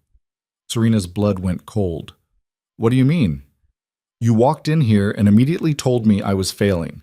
Most consultants spend the first meeting kissing ass and proving they're worth hiring. You spent it telling me I'm an idiot." "I didn't call you an idiot." "No, but you implied it." Roman's eyes were sharp. "Which means either you're supremely confident in your abilities or you have another agenda." "My agenda is doing good work and getting paid for it." "Is it?" Roman stood and walked to the window overlooking Manhattan. "I've built this company by reading people, Miss Blackwell, and you're very hard to read." "That's because I don't perform for clients. Everyone performs. It's just a question of what role they're playing." He turned to face her. "What's your role?" Serena forced herself to hold his gaze. "I'm the person who tells you the truth when everyone else is lying. If that makes you uncomfortable, you should hire someone else." Roman was quiet for a long moment. Then he smiled. The same smile that used to make Serena's heart race back when she thought he was capable of loving her. "You're hired," he said. "50,000 plus 2% equity in the shipping venture. You'll work directly with me and Vanessa. I want weekly progress reports and full access to the deal structure." "Fine, but I work independently. If your team disagrees with my recommendations, I need final say on strategic decisions." "That's not how I run my company." "Then you're not hiring a consultant. You're hiring a yes man with a fancy title." Serena stood. "I don't work that way." Roman studied her again. Then, surprisingly, he nodded. "All right, final say on strategy. But if this deal fails, it's on you." "If this deal fails, it'll be because you ignored my advice." Serena extended her hand. "Do we have an agreement?" Roman shook her hand. His grip was exactly as she remembered. Firm, possessive, like he was claiming ownership of everything he touched. Serena pulled her hand back and picked up her portfolio. "I'll need full access to the deal documents by tomorrow morning, and I want to meet with your legal team by the end of the week. I'll have Vanessa coordinate." "Perfect." Serena headed for the door, then paused. "One more thing, Mr. Vale." "Yes?" "I don't do office politics. If your assistant has a problem with me, she needs to either get over it or stay out of my way. I'm here to do a job, not navigate corporate drama." Roman's expression was amused. "Vanessa can be protective of my interests." "Vanessa can be whatever she wants, as long as she doesn't interfere with my work." Serena opened the door. "I'll send over my contract terms tonight." She walked out before Roman could respond. Vanessa was waiting in the hallway, her arms crossed, her expression cold. That was quick. "Mr. Vale is efficient. So am I." Serena headed for the elevator. "Ms. Blackwell." Vanessa's voice stopped her. "A word of advice. Roman Vale is brilliant, but he doesn't respond well to people who think they're smarter than him." Serena turned. "Good thing I don't think I'm smarter than him. I know I am." She stepped into the elevator and pressed the button for the lobby. The doors closed on Vanessa's furious expression. Serena waited until she was alone before letting herself shake. "Holy shit," Marcus said through the earpiece. "You just walked into the lion's den and made him hire you." Serena leaned against the elevator wall, her legs suddenly weak. "I can't believe he didn't recognize me." "You're a completely different person, different look, different voice, Different everything. Marcus sounded impressed. How do you feel? Like I'm going to throw up. That's normal. The first face-to-face is always the hardest. The elevator reached the lobby. Serena walked out into the afternoon sunlight, blinking against the brightness. Did you hear what Vanessa called herself? Serena said quietly. Partner. She's not even hiding it anymore. No, she's been living in your house for 8 months, wearing your jewelry, playing wife to your husband. Marcus paused. This is good, Serena. It gives you another target. I don't want another target. I want Roman. You can have both. Vanessa's the one who helped him destroy you. She deserves consequences, too. Serena thought about the necklace, about Vanessa's hand on Roman's arm, about the smile on her face while Serena pounded on glass in a hurricane. Yeah, she said softly. She does. Over the next 2 weeks, Victoria Blackwell became indispensable to Vale Industries. Serena threw herself into the shipping deal with an intensity that surprised even her. She restructured the timeline, renegotiated terms with Meridian exactly as she'd predicted, and identified 3 critical regulatory issues that Roman's legal team had completely missed. Roman was impressed. Vanessa was suspicious. You're very good at this, Roman said during one of their strategy meetings. It was just the 2 of them in his office, reviewing contract amendments. Where did you say you worked before? I didn't. Serena kept her eyes on the documents. Confidentiality agreements, remember? Right. Still, it's unusual for someone with your skills to be freelance. Most consultants at your level get snapped up by major firms. Major firms require politics. I don't do politics. Clearly, Roman leaned back in his chair. Vanessa thinks you're hiding something. Serena looked up. Vanessa thinks everyone's hiding something. It's what happens when you build a career on paranoia. She's protective. She's territorial. There's a difference. Serena closed the document folder. Does her opinion matter to you? Should it? That depends. Are you hiring me to do a job, or are you hiring me to make your assistant comfortable? Roman smiled. You really don't care what people think of you, do you? I care about results. Everything else is noise. That's a lonely way to live. The comment hit harder than it should have. Serena thought about the cabin, about Noah, about the life she was building in the shadows while Victoria Blackwell played corporate games in Manhattan. Maybe, she said, but it's honest.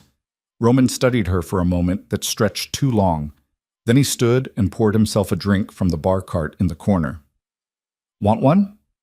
I don't drink during business hours. It's after 6. Business hours are over. Then I should go.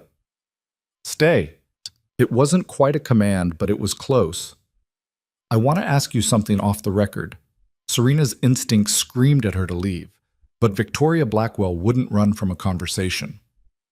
What do you want to know? Roman took a sip of his drink. Do you believe in second chances? The question caught her off guard. In business or in life? Both. Serena thought about the woman drowning in mud during a hurricane, about the glass door that wouldn't open, about Roman's face when he pushed her outside. No, she said. I believe in consequences. That's harsh. That's reality. People make choices.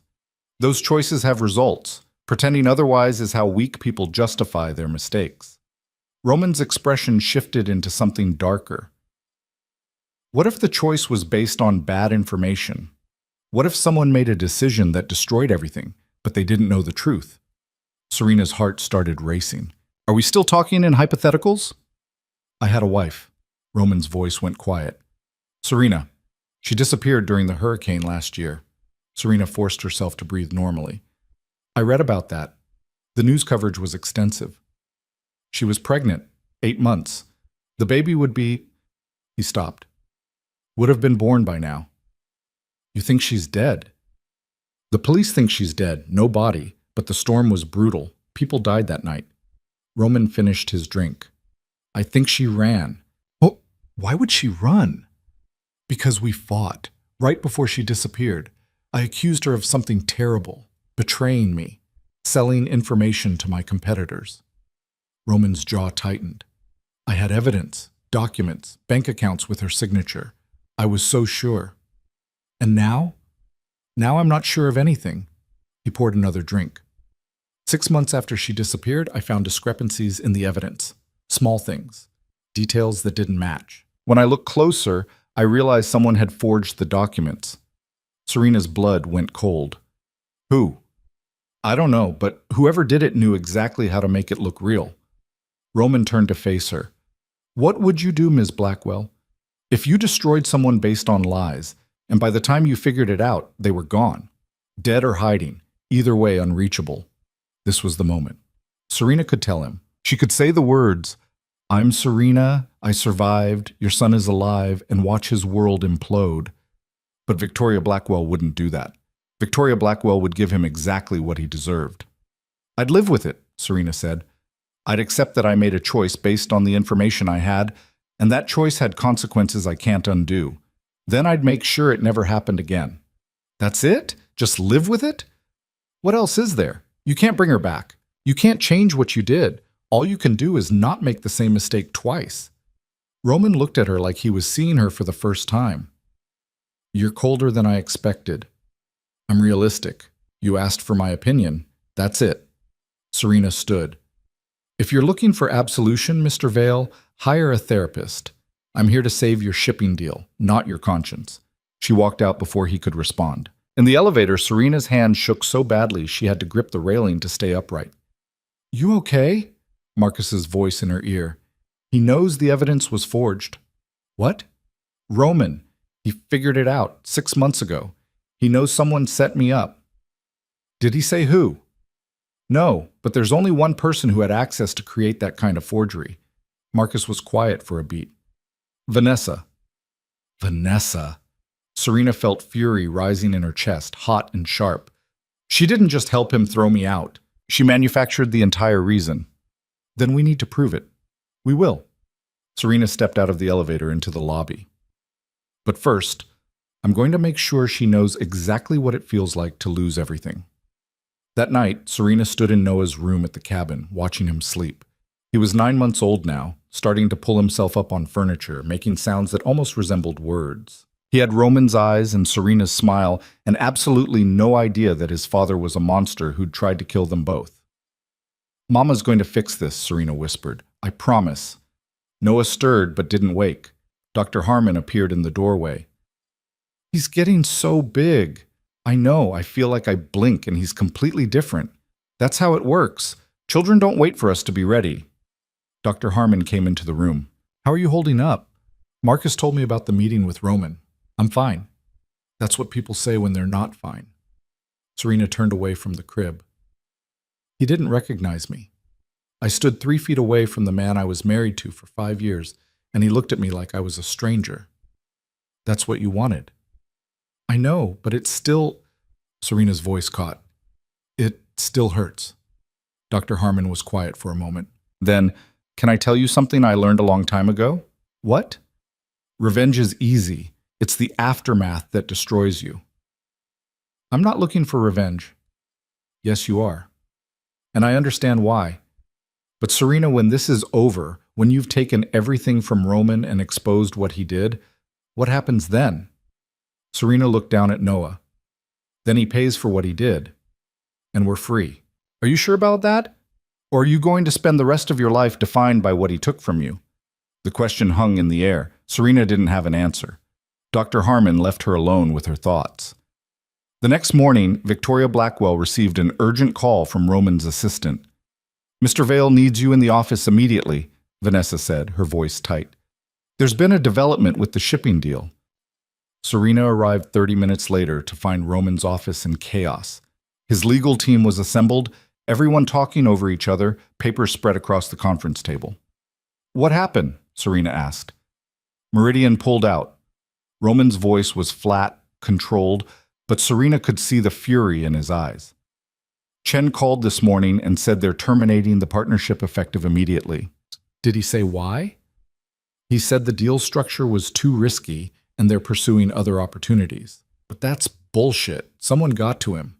Serena's mind raced. She hadn't done this. She'd been working to save the deal, not destroy it, which meant someone else was sabotaging Roman. Who else knew the details of your negotiation with Chen? Serena asked. Just my core team. Legal, finance, and Roman stopped. Everyone in the room looked at Vanessa. "Don't," Vanessa said, her voice sharp. "Don't even think it." "You're the only one with access to the full negotiation records," Roman's lead attorney said. "If Chen got spooked, someone fed him information." "I would never." "Then explain this." The attorney slid a document across the table. "Chen's termination letter references specific concerns that weren't in any of our public discussions. Someone told him about the timeline issues and the regulatory problems. Someone inside this office." Vanessa's face went white. "Roman, you can't possibly believe—" "I don't know what to believe anymore." Roman's voice was cold. "First Serena, now this. Everyone around me seems to be hiding something." "I'm not hiding anything." "Then prove it." Roman stood. "Full audit of your communications. Email, phone records, everything. If you're innocent, you have nothing to worry about." Vanessa looked like she'd been slapped. "You're seriously doing this? After everything I've done for you?" "What you've done for me is make yourself invaluable, which would be the perfect position to destroy me from." The room went silent. Vanessa grabbed her bag and walked out. The door slammed behind her. Serena stood very still, her mind working through possibilities. Someone was sabotaging Roman's deals. Someone with inside access. Someone who wanted to see him fall. But it wasn't her, which meant she had competition, and she needed to find out who it was before they destroyed everything she'd been building for the past 9 months. Roman dismissed the legal team 20 minutes later, but asked Victoria to stay. Serena watched the attorneys file out, their expressions tight with the kind of tension that came from watching your boss's personal life implode in real time. When the door closed, Roman poured himself a drink. It was barely 11 in the morning. "This is the second time someone close to me has betrayed me," he said, staring at the amber liquid. "You'd think I'd learn." "Maybe you're asking the wrong question." Roman looked up. "What do you mean?" "You're assuming betrayal. But what if it's incompetence?" Serena moved to the conference table and started organizing the scattered documents. Vanessa could have made a mistake, shared information without realizing the consequences. That's different from sabotage. "You didn't see her face when I asked for the audit." "I saw someone who's been accused before defending herself. That doesn't make her guilty." Roman set down his drink. "Why are you defending her? She's been hostile to you since day one." "I'm not defending her. I'm suggesting you think clearly before you burn down your entire operation looking for traitors." Serena pulled up the timeline on her laptop. "Chen pulled out this morning, but I talked to him yesterday afternoon and he was still fully committed. Something changed between then and now." "What are you saying?" "I'm saying the leak might not be coming from your office at all." Roman's expression shifted. "You think someone on Chen's side is playing us?" "I think you're bleeding from multiple wounds and you're so focused on the one in front of you that you're missing the others." Serena pulled up her analysis. "Look at your company's position over the past year. The tech merger collapsed. The real estate deal fell through. Now the shipping partnership. That's not bad luck. That's a pattern." "I'm aware of the pattern." "Then you should be asking who benefits from Vale Industries failing, not who you can blame inside these walls." Roman came around the table to look at her screen. He stood close enough that Serena could smell his cologne, the same scent from her old life, expensive and familiar and wrong. "Who do you think is doing this?" he asked quietly. Serena had a list, a long list. Companies Roman had destroyed on his way to building his empire. Business partners he'd cut out of deals. Competitors he'd crushed. The man made enemies the way other people made coffee. But she couldn't tell him that Victoria Blackwell shouldn't know Roman's entire corporate history. "I'd need access to your full business records going back 5 years, she said instead. "Every deal, every acquisition, every partnership that went south. If someone's targeting you systematically, they'll show up in the pattern. That's thousands of hours of records. Then it's a good thing you're paying me well." Serena closed the laptop. "But I need complete access. No restrictions. No information held back because it's embarrassing or personal. There are things in those records that could destroy me if they went public." "Then you'd better hope I'm as good at keeping secrets as I am at finding them." Roman studied her face. "You know what I can't figure out about you, Victoria?" Serena's pulse spiked. "What's that?" "Why you care. This is just a job for you, but the way you're approaching it, it's like you have a personal stake in saving my company."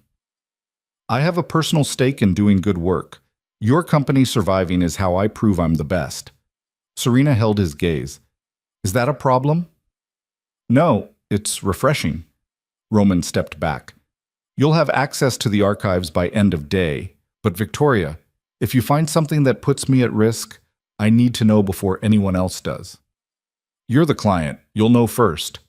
Roman nodded and left the conference room. Serena waited until his footsteps faded before letting herself breathe. That was close, Marcus said through the earpiece. Too close. Serena started packing up her materials. He's getting suspicious. Of Victoria? Of everyone, which makes him dangerous. Serena headed for the elevator. I need you to dig into Vanessa's communications. If she really did leak information to Chen, I want to know about it. You think she's sabotaging Roman? I think she's the one who forged the evidence against me.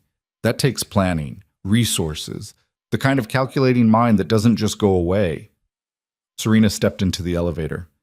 If Vanessa's working her own angle, I need to know what it is before she destroys what I've been building. And if she's innocent, then Roman's got another enemy I don't know about, which is worse. The elevator descended and Serena caught her reflection in the polished doors. Victoria Blackwell stared back, sharp, professional, nothing like the woman who'd crawled through mud begging for her life. Sometimes Serena forgot which one was real anymore. That afternoon, Marcus sent over Vanessa's communication records. Serena sat in the cabin with Noah napping in the next room, scrolling through emails and text messages that painted a picture of a woman who was meticulous, paranoid, and absolutely obsessed with Roman Vale, but not a saboteur, at least not recently. She's clean, Serena said when Marcus called. No contact with Chen, no suspicious communications with anyone connected to Meridian. So Roman's suspicions are wrong. Or Vanessa's better at covering her tracks than we thought. Serena pulled up an older email chain from a year ago, right around the time of the hurricane.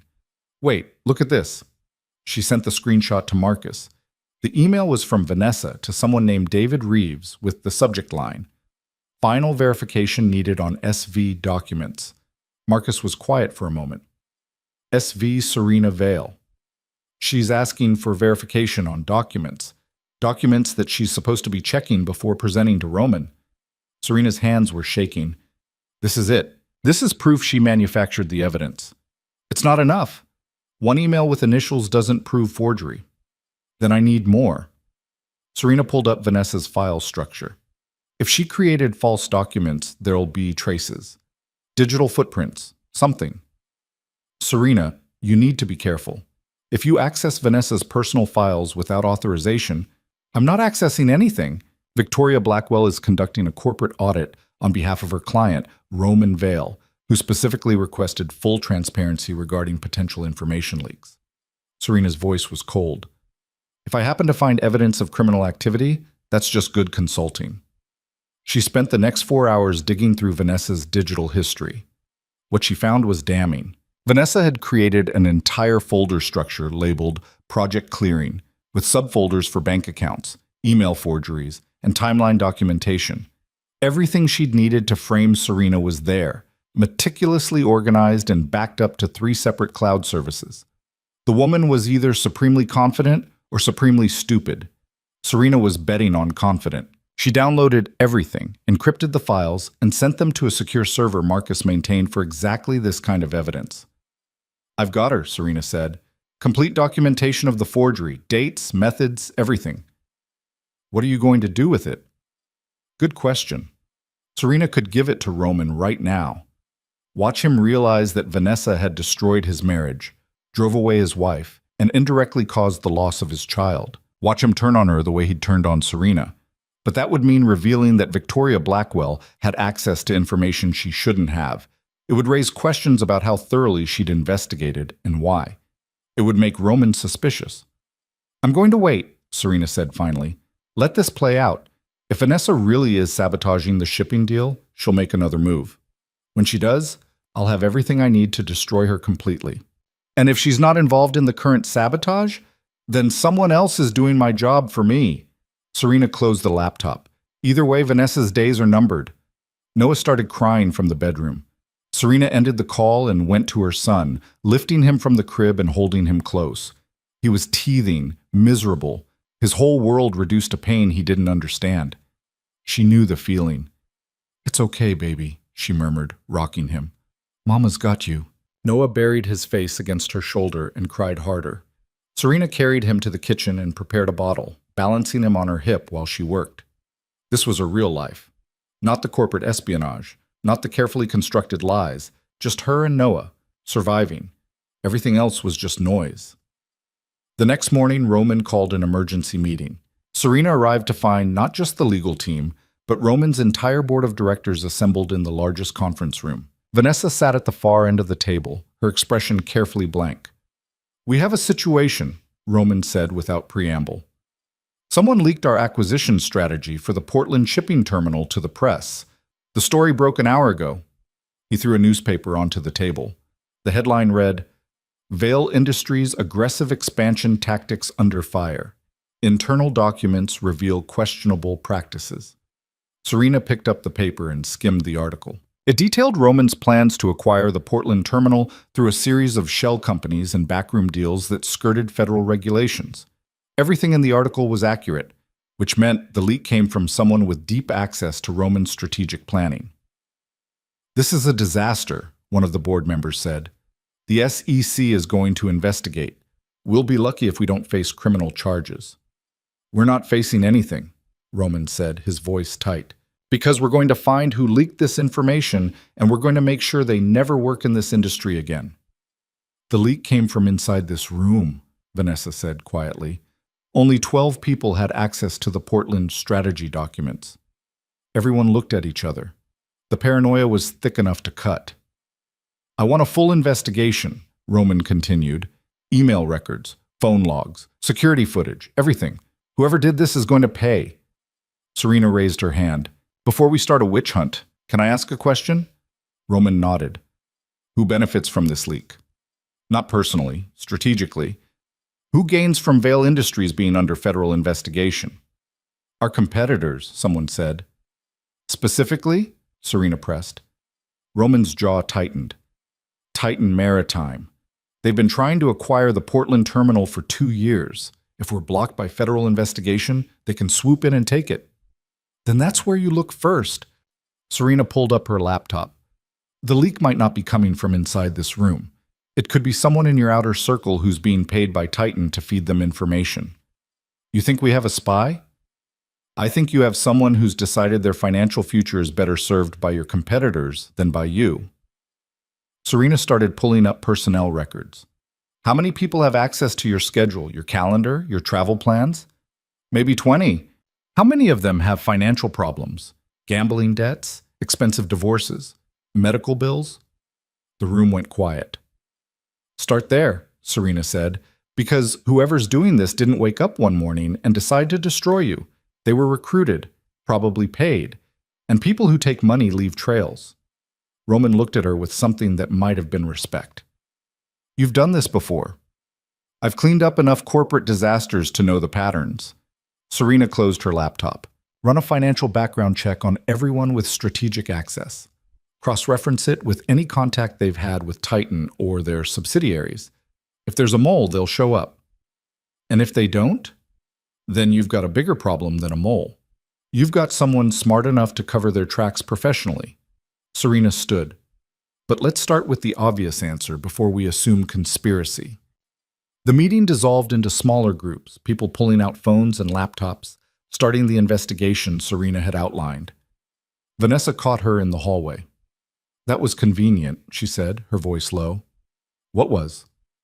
"You, showing up right when Roman's empire is falling apart, positioning yourself as the only person who can save him." Vanessa stepped closer. "I've been watching you, Victoria. You're very good at being indispensable. That's what consultants do. We make ourselves valuable. Or you make everyone else look incompetent, so you seem brilliant by comparison." Vanessa's eyes were hard. "I know what you're doing." "Do you? You're trying to replace me. Get Roman to trust you more than he trusts me. Isolate me until he pushes me out." Serena almost laughed. "Vanessa, I don't care about your relationship with Roman. I care about the shipping deal. That's it." "Liar." Vanessa's voice dropped to barely a whisper. "I see the way you look at him. Like you know him. like you've known him for years instead of weeks. Serena's blood went cold. I look at him like a client, she said carefully. Nothing more. Keep telling yourself that. Vanessa turned to leave, then paused. Just remember, I've survived in Roman's world a lot longer than you have, and I didn't do it by playing nice. She walked away. Serena stood in the empty hallway, her heart racing. Vanessa was getting suspicious, which meant Victoria Blackwell's time was running out. 3 days later, the investigation found Roman's mole. His name was Peter Grayson. Senior analyst.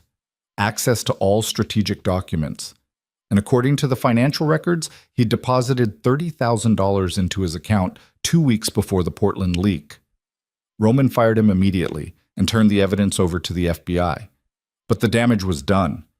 The SEC opened a formal investigation into Vail Industries. The Portland deal was dead, and Roman's stock price dropped 15% in a single day. Serena watched it all from the cabin, holding Noah and trying not to feel the sick satisfaction of watching Roman's empire crumble. This wasn't her work. She hadn't planted Grayson, hadn't orchestrated the leak, but she'd helped Roman find the mole, which meant she'd cemented Victoria Blackwell's position as his most trusted advisor. And that was dangerous, because the closer she got to Roman, the harder it would be to maintain the distance that kept her safe. You need to pull back, Dr. Harmon said that evening. She'd come by to check on Noah and found Serena staring at news coverage of Vail Industries' collapse. You're getting too deep. I'm exactly where I need to be. You're losing yourself. I can see it. Dr. Harmon sat down beside her. When you first came here, you were clear about what you wanted. Survival, safety, a future for your son. Now you're playing corporate spy and spending more time in Manhattan than you do with Noah.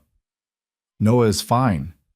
Noah needs his mother, not a ghost who shows up between revenge schemes. The words hit like a slap. I am his mother. Are you? Because right now you're Victoria Blackwell, and I'm watching Serena disappear. Serena looked down at Noah, sleeping in her arms. He looked so peaceful, so trusting, like he knew his mother would protect him from everything. But Serena wasn't protecting him. She was chasing ghosts. I'm almost done, she said quietly. One more move and Roman will know everything. Then I can walk away. Will you? Dr. Harmon's expression was sad. Or will there always be one more move? One more thing you need to do before you're satisfied? Serena didn't have an answer. Dr. Harmon left without pushing further. That night, Serena couldn't sleep. She lay in bed, staring at the ceiling, thinking about Victoria Blackwell and Serena Vail and which one of them was real. Her phone buzzed, a text from an unknown number. I know who you are. Serena's blood turned to ice. She sat up, staring at the screen, her hands shaking. Another text. Meet me tomorrow, noon. The coffee shop on 5th and Madison. Come alone. Serena's mind raced through possibilities. Who knew? How did they find out? Was this a trap? She typed, Who is this? The response came immediately. Someone who can help you, or destroy you. Your choice. Serena stared at the phone for a long time. Then she texted Marcus. We have a problem. The coffee shop was crowded at noon. Serena arrived 15 minutes early, scanning faces, looking for threats. Marcus was positioned across the street in the SUV, watching through long-range cameras. I don't like this, he said through the earpiece. It smells like a setup. Noted. Serena ordered coffee she wouldn't drink and took a table by the window. At exactly noon, someone sat down across from her, Richard Chen. Serena's breath caught.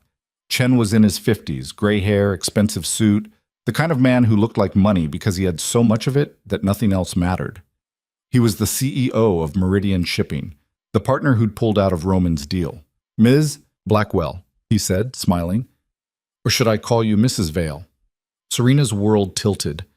I don't know what you're talking about. Yes, you do. Chen pulled out a tablet and slid it across the table. Facial recognition software, very advanced, very expensive. I ran it on every person who's been in contact with Roman Vail in the past year. On the screen was a split image. Victoria Blackwell on the left, Serena Vail on the right. The match probability, 93%. The contacts change your eye color. The hair dye is good. The mannerisms are excellent. Chen leaned back. But bone structure doesn't lie. You're Roman Vale's missing wife. Serena's mind raced. Deny it? Run? Attack? What do you want? She said instead. Chen smiled wider. Now we're getting somewhere. He ordered coffee. The waitress brought it. Chen added cream and sugar like they were discussing the weather instead of Serena's entire life. I want the same thing you do, he said finally. I want to destroy Roman Vale. Why? Because 3 years ago, Roman destroyed my brother. Hostile takeover of his shipping company. He didn't just buy him out. He dismantled everything my brother had built and sold it for parts. Chen's expression darkened. My brother killed himself 6 months later. Left a note saying Roman Vale took everything worth living for. Serena felt cold all over. I'm sorry. I don't want your sympathy. I want your cooperation. Chen leaned forward. I know what Roman did to you, the hurricane, the abandonment. I know about the forged evidence and Vanessa Crow's involvement. I know you gave birth alone and you've been living in hiding for almost a year. How? I have resources, just like you do. Chen's smile was sharp. I've been watching Roman self-destruct for months. The failed deals, the corporate leaks, the SEC investigation. I thought it was my work at first, but then I realized someone else was in the game. You've been sabotaging him too. I planted the mole. Peter Grayson worked for me. Chen shrugged. But you've been more effective. The tech merger collapse, the real estate disaster. Those were elegant, subtle, the kind of thing that looks like bad luck instead of sabotage. I didn't sabotage the shipping deal. You pulled out yourself. I know. I pulled out because I got a better offer from Titan Maritime, but also because I wanted to see what Roman would do when his golden opportunity collapsed. Chen took a sip of coffee. Turns out, he hired the best consultant in the business, who happens to be his supposedly dead wife. Serena didn't say anything. Here's my proposal, Chen continued. We work together, pool our resources. I have money, connections, and a network of people who hate Roman as much as we do. You have inside access and motivation. Together, we can bring down his entire empire. And if I say no, then I tell Roman who Victoria Blackwell really is, and we both know what happens then. Chen's expression was pleasant, but his eyes were cold. You disappear again, probably permanently this time, and your son grows up without a mother. Serena's hands clenched under the table. You're blackmailing me. I'm offering you a partnership. The blackmail is just insurance. Chen stood. Think about it. You have 24 hours. After that, I make a choice for you. He left cash on the table and walked out. Serena sat frozen, her coffee going cold, her entire world collapsing for the second time in a year. Serena, Marcus said through the earpiece, we need to move now. She stood on shaking legs and left the coffee shop. Marcus was waiting in the SUV 2 blocks away. Serena climbed in and he drove without speaking until they were clear of Manhattan. He knows everything, Serena said finally. I heard. Marcus's jaw was tight. The question is what we do about it. He wants to partner with me, use my access to destroy Roman. And if you refuse? He tells Roman who I am. Marcus was quiet for a long time. You could run, take Noah and disappear. I can create new identities, get you somewhere Chen can't find you. And spend the rest of my life running, looking over my shoulder, never knowing if Noah's safe? Serena shook her head. No, I'm done running. Then what? Serena thought about Roman's face when he talked about second chances, about Vanessa wearing her necklace, about Noah sleeping peacefully, trusting that his mother would keep him safe. I'm going to give Chen what he wants, she said. We're going to destroy Roman together. And then? Then I'm going to destroy Chen too. Serena's voice was cold, certain. Because nobody threatens my son and walks away. Marcus glanced at her, something like approval in his expression. That's a dangerous game. Good thing I've gotten very good at playing. That night, Serena sent Chen a text. I'm in. But we do this my way. His response came 30 seconds later. Smart choice. Let's discuss terms. They met the next morning in a private office Chen maintained in Manhattan. No coffee shops this time, No public spaces where anyone could overhear. Just Serena, Chen, and the reality that she'd just partnered with someone as ruthless as Roman. Here's what I need from you, Chen said, pulling up files on his computer. Complete access to Roman's strategic planning. Every deal, every acquisition, every weakness. And what do I get? Protection, money, and a guarantee that when this is over, you and your son can disappear completely. New identities, new country if you want. Somewhere Roman can never find you. How do I know you'll keep that promise? Because I'm not Roman Vale. I keep my word. Chen met her eyes. I want him destroyed, not you. Help me finish what you started, and you'll be free. Serena thought about Noah, about the life she wanted to give him, about the possibility of actually being safe instead of just hiding. All right, she said, let's burn it all down. Chen smiled. Welcome to the team, Serena. And just like that, Victoria Blackwell became a double agent working to destroy the man she used to love. The partnership with Chen lasted exactly 3 weeks before Serena realized he was just as dangerous as Roman. Maybe more. Roman destroyed people out of arrogance and greed. Chen did it for sport. I need you to plant this in Roman's office, Chen said during one of their morning meetings, sliding a USB drive across the table. It'll give me access to his entire network, email, files, everything. Serena picked up the drive. What are you planning to do with it? Whatever it takes to finish him. That's not an answer. Chen's smile was cold. You want specifics? Fine. I'm going to steal every piece of proprietary information Roman has. Then I'm going to sell it to his competitors. By the time I'm done, Vale Industries won't just collapse. It'll be gutted and sold for scrap. And the employees? The people who work for him? They lose everything too? Collateral damage. Chen shrugged. You wanted revenge, Serena. This is what it looks like. Serena stared at the USB drive and thought about the analysts and assistants and low-level employees who had nothing to do with what Roman had done to her. People with families, mortgages, student loans, lives that would be destroyed because she wanted to hurt one man. I need time to think about this, she said. You have 24 hours. After that, I'm moving forward with or without you. Serena left the meeting and drove back to the cabin in silence. Marcus was waiting on the porch with Noah. Her son had learned to walk in the past 2 weeks, and he toddled toward her on unsteady legs, his face lighting up when he saw her. Mama! The word hit her like a punch to the chest. It was the first time he'd said it clearly. Serena dropped to her knees and caught him as he stumbled into her arms. Hi, baby. Hi, my sweet boy. Noah laughed and grabbed her face with both hands, his grip surprisingly strong for someone so small. He's been saying it all morning, Marcus said. Waiting for you to come home. Home. Serena looked around at the cabin, the sagging porch, the weathered wood, the lake in the distance. This place that didn't exist on any map. This place that had kept them safe for almost a year. This was home now. Not the mansion, not the life she'd lost. This. I can't do it, she said quietly. Marcus sat down on the porch steps.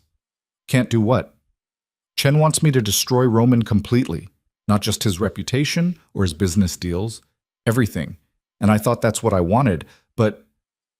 Serena looked down at Noah. But if I do this, I'm no better than Roman. I'm just another person who destroys lives because I can. So what are you going to do? I'm going to finish this my way. Serena stood, still holding Noah. Roman needs to face consequences. Real ones. But not like this. She spent the rest of the day planning. By nightfall, she had a strategy that would expose Roman and Vanessa without destroying hundreds of innocent people in the process. It was cleaner, surgical, the kind of revenge that left scars instead of corpses. She called Chen. I'm out, she said. Find someone else to plant your spyware. Chen was quiet for a long moment. That's disappointing. I don't care.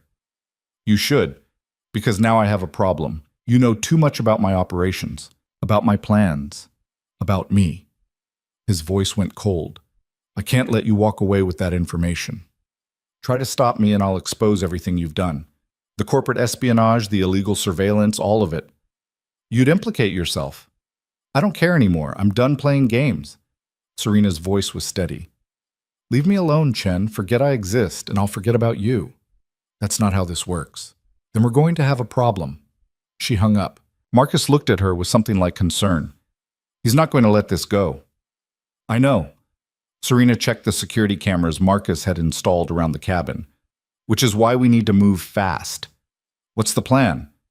I'm going to give Roman everything, the truth about the forged evidence, proof of Vanessa's betrayal, documentation of Chen's sabotage.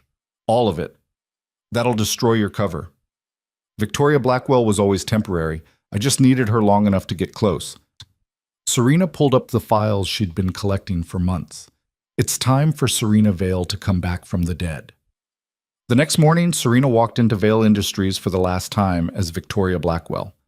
She was carrying a leather portfolio that contained everything: the evidence against Vanessa, the documentation of Chen's involvement, and one additional file that would change everything: proof that Noah existed, birth certificate, medical records, photos, everything Roman would need to understand that the son he'd lost was alive.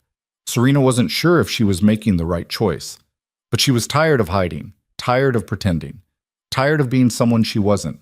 She was going to tell Roman the truth, and then she was going to watch him live with what he'd done. Roman's assistant looked surprised when Serena arrived without an appointment.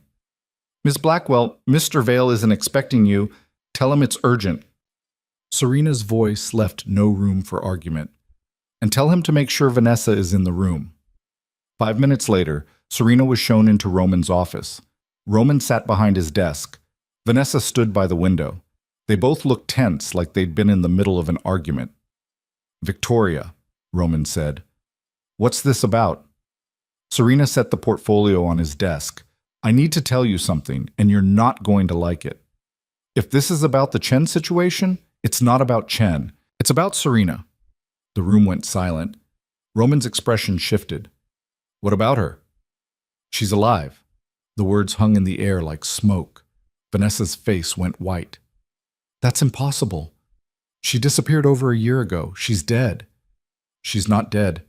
She's been hiding, building a new life, waiting for the right moment to come back. Serena pulled out the first document, a photo of herself from a year ago, clearly pregnant, clearly the same person as Serena Vale. She survived the hurricane, barely, and she gave birth alone while you were inside with your mistress. Roman stood slowly. How do you know this? Because I'm her. Serena pulled off the contact lenses, removed the wig, wiped off the makeup that changed her face shape. Underneath was Serena Vale. Roman staggered backward like he'd been shot. No, you can't be. Surprise. Serena's voice was cold. Your dead wife isn't dead. She's been right here, working for you, watching you, waiting. Vanessa moved toward the door, but Serena blocked her path. You're not going anywhere. You're going to stay and face what you did. Roman, don't listen to her. Shut up. Roman's voice was barely a whisper. He was staring at Serena like he was seeing a ghost. Serena, is it really you? It's really me. But your face, your hair, it's called a disguise. Turns out it's pretty easy to look different when you want to disappear. Serena pulled out the next document. Here's proof that Vanessa forged the evidence against me. Bank accounts she created in my name. Emails she fabricated. All of it documented and backed up. She slid the file across the desk. Roman opened it with shaking hands. His face went from shock to horror to rage as he read through the evidence. You did this? He looked at Vanessa. You framed her? I was protecting you, Vanessa's voice climbed. She was going to destroy you, Roman. I saw the way she looked at your business. Like she wanted to tear it apart. I was trying to save you from making a mistake. By destroying my pregnant wife? Roman's voice was deadly quiet. By forging evidence and helping me throw her into a hurricane? I didn't know about the hurricane. You're the one who... Because of your lies! Roman slammed his hand on the desk. I threw her out because of evidence you fabricated. I did it for us. Vanessa's composure cracked. I did it so we could be together, so you could finally be free of her and see what was right in front of you. You did it because you're a psychopath. Serena's voice cut through the room. You manufactured an entire conspiracy to remove me from Roman's life. Then you moved into my house, wore my jewelry, played wife to my husband, and smiled while everyone thought I was dead. Vanessa turned on her. You think you're so innocent? You've been sabotaging Roman for months, The failed deals, the corporate leaks, that was you. Some of it was me, Serena agreed, but not all of it. Richard Chen has been working his own angle. He's the one who planted the corporate spy. He's the one who leaked the Portland documents. She pulled out another file. Here's proof. Communications between Chen and Peter Grayson. Financial records showing payments. Everything you need to prosecute them both. Roman was reading through the documents, his face getting paler with each page. Why are you giving me this? He asked finally. You could have destroyed me. You were working with Chen. Why stop now? Because destroying you wasn't enough. Serena met his eyes. I wanted you to know the truth. I wanted you to understand exactly what you did when you threw me into that storm. I thought the evidence was real. I believed you believed what you wanted to believe. You trusted Vanessa over your own wife. You chose your empire over the woman carrying your child. Serena's voice didn't shake. And when I begged you not to leave me outside, when I told you the baby would die, you closed the door anyway. Roman's face crumbled. Serena, I didn't know. You didn't want to know. There's a difference. She pulled out the final document, Noah's birth certificate. Roman stared at it like it was written in a language he didn't understand. You have a son, Serena said quietly. His name is Noah. He's 13 months old. He has your eyes and my stubbornness. And he exists because I survived the night you tried to kill me. Roman's hands were shaking. Where is he? Somewhere you'll never find him. Serena, please, you don't get to please me anymore. You don't get to ask for forgiveness or second chances. You get to live with what you did. Serena picked up her portfolio. I've given you everything you need to prosecute Vanessa and Chen. What you do with it is your choice. But I'm done. She walked toward the door. Wait. Roman's voice broke. Don't leave, please. Let me fix this. Let me make it right. Serena turned. There is no making this right, Roman. You can't undo what you did. You can't bring back the woman I was before that night. She died in the mud outside your mansion while you warmed your bed with the woman who destroyed her. I loved you. No, you didn't.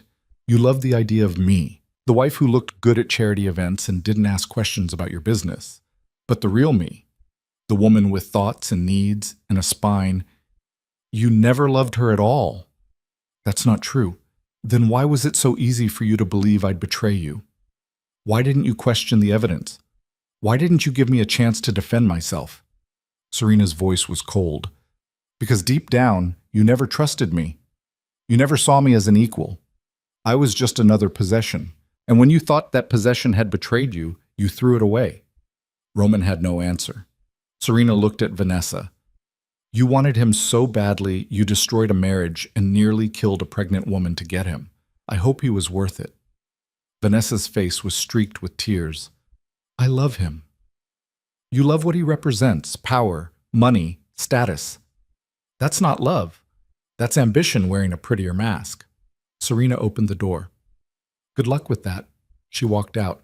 Behind her, she heard Roman calling her name, heard Vanessa screaming accusations, heard the sound of his office imploding. Serena didn't look back. She took the elevator down 43 floors, walked through the lobby where nobody recognized her, and stepped out into Manhattan sunlight. Marcus was waiting in the SUV. How'd it go? He asked. It's done. Serena climbed in. Take me home. They drove in silence for 20 minutes. Then Serena's phone started buzzing. Text after text from Roman. Please, talk to me. I'm sorry. I'll do anything. Just tell me where you are. Let me meet Noah. Please, Serena. She blocked his number. Then she called her attorney, a lawyer Marcus had connected her with months ago, someone who specialized in cases exactly like hers. I need to file for divorce, Serena said, and I need full custody of my son. No visitation, no contact, nothing. We'll need to document the abuse and abandonment. I have documentation, all of it, including proof that he threw me out during a Category 4 hurricane while I was 8 months pregnant. The attorney was quiet for a moment. That's going to be a strong case. Make it airtight. I don't want him anywhere near my son. Understood. Serena hung up and leaned her head against the window. It was really over. No more hiding, no more pretending, no more Victoria Blackwell. Just Serena Vale, survivor, ready to build something real. The divorce proceedings took 4 months. Roman fought every step of the way.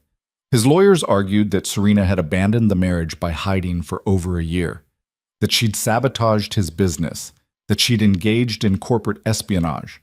Serena's lawyer presented the evidence systematically, the forged documents that proved Vanessa had framed her, the timeline showing Roman had thrown her out during the hurricane, the medical records from Dr. Harmon documenting Serena's condition when she arrived at the clinic, and the final damning piece, security footage from the mansion. Marcus had obtained it months ago through channels Serena didn't ask about. It showed everything.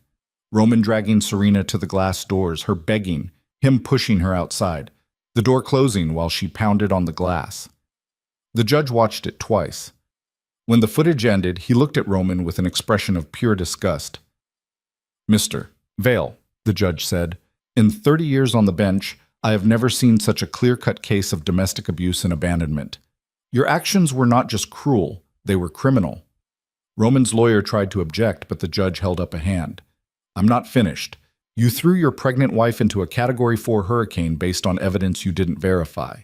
You locked her out of her own home while she begged for her life and the life of your unborn child. Then, when she disappeared, you moved your mistress into her home and publicly performed grief while privately moving on with your life."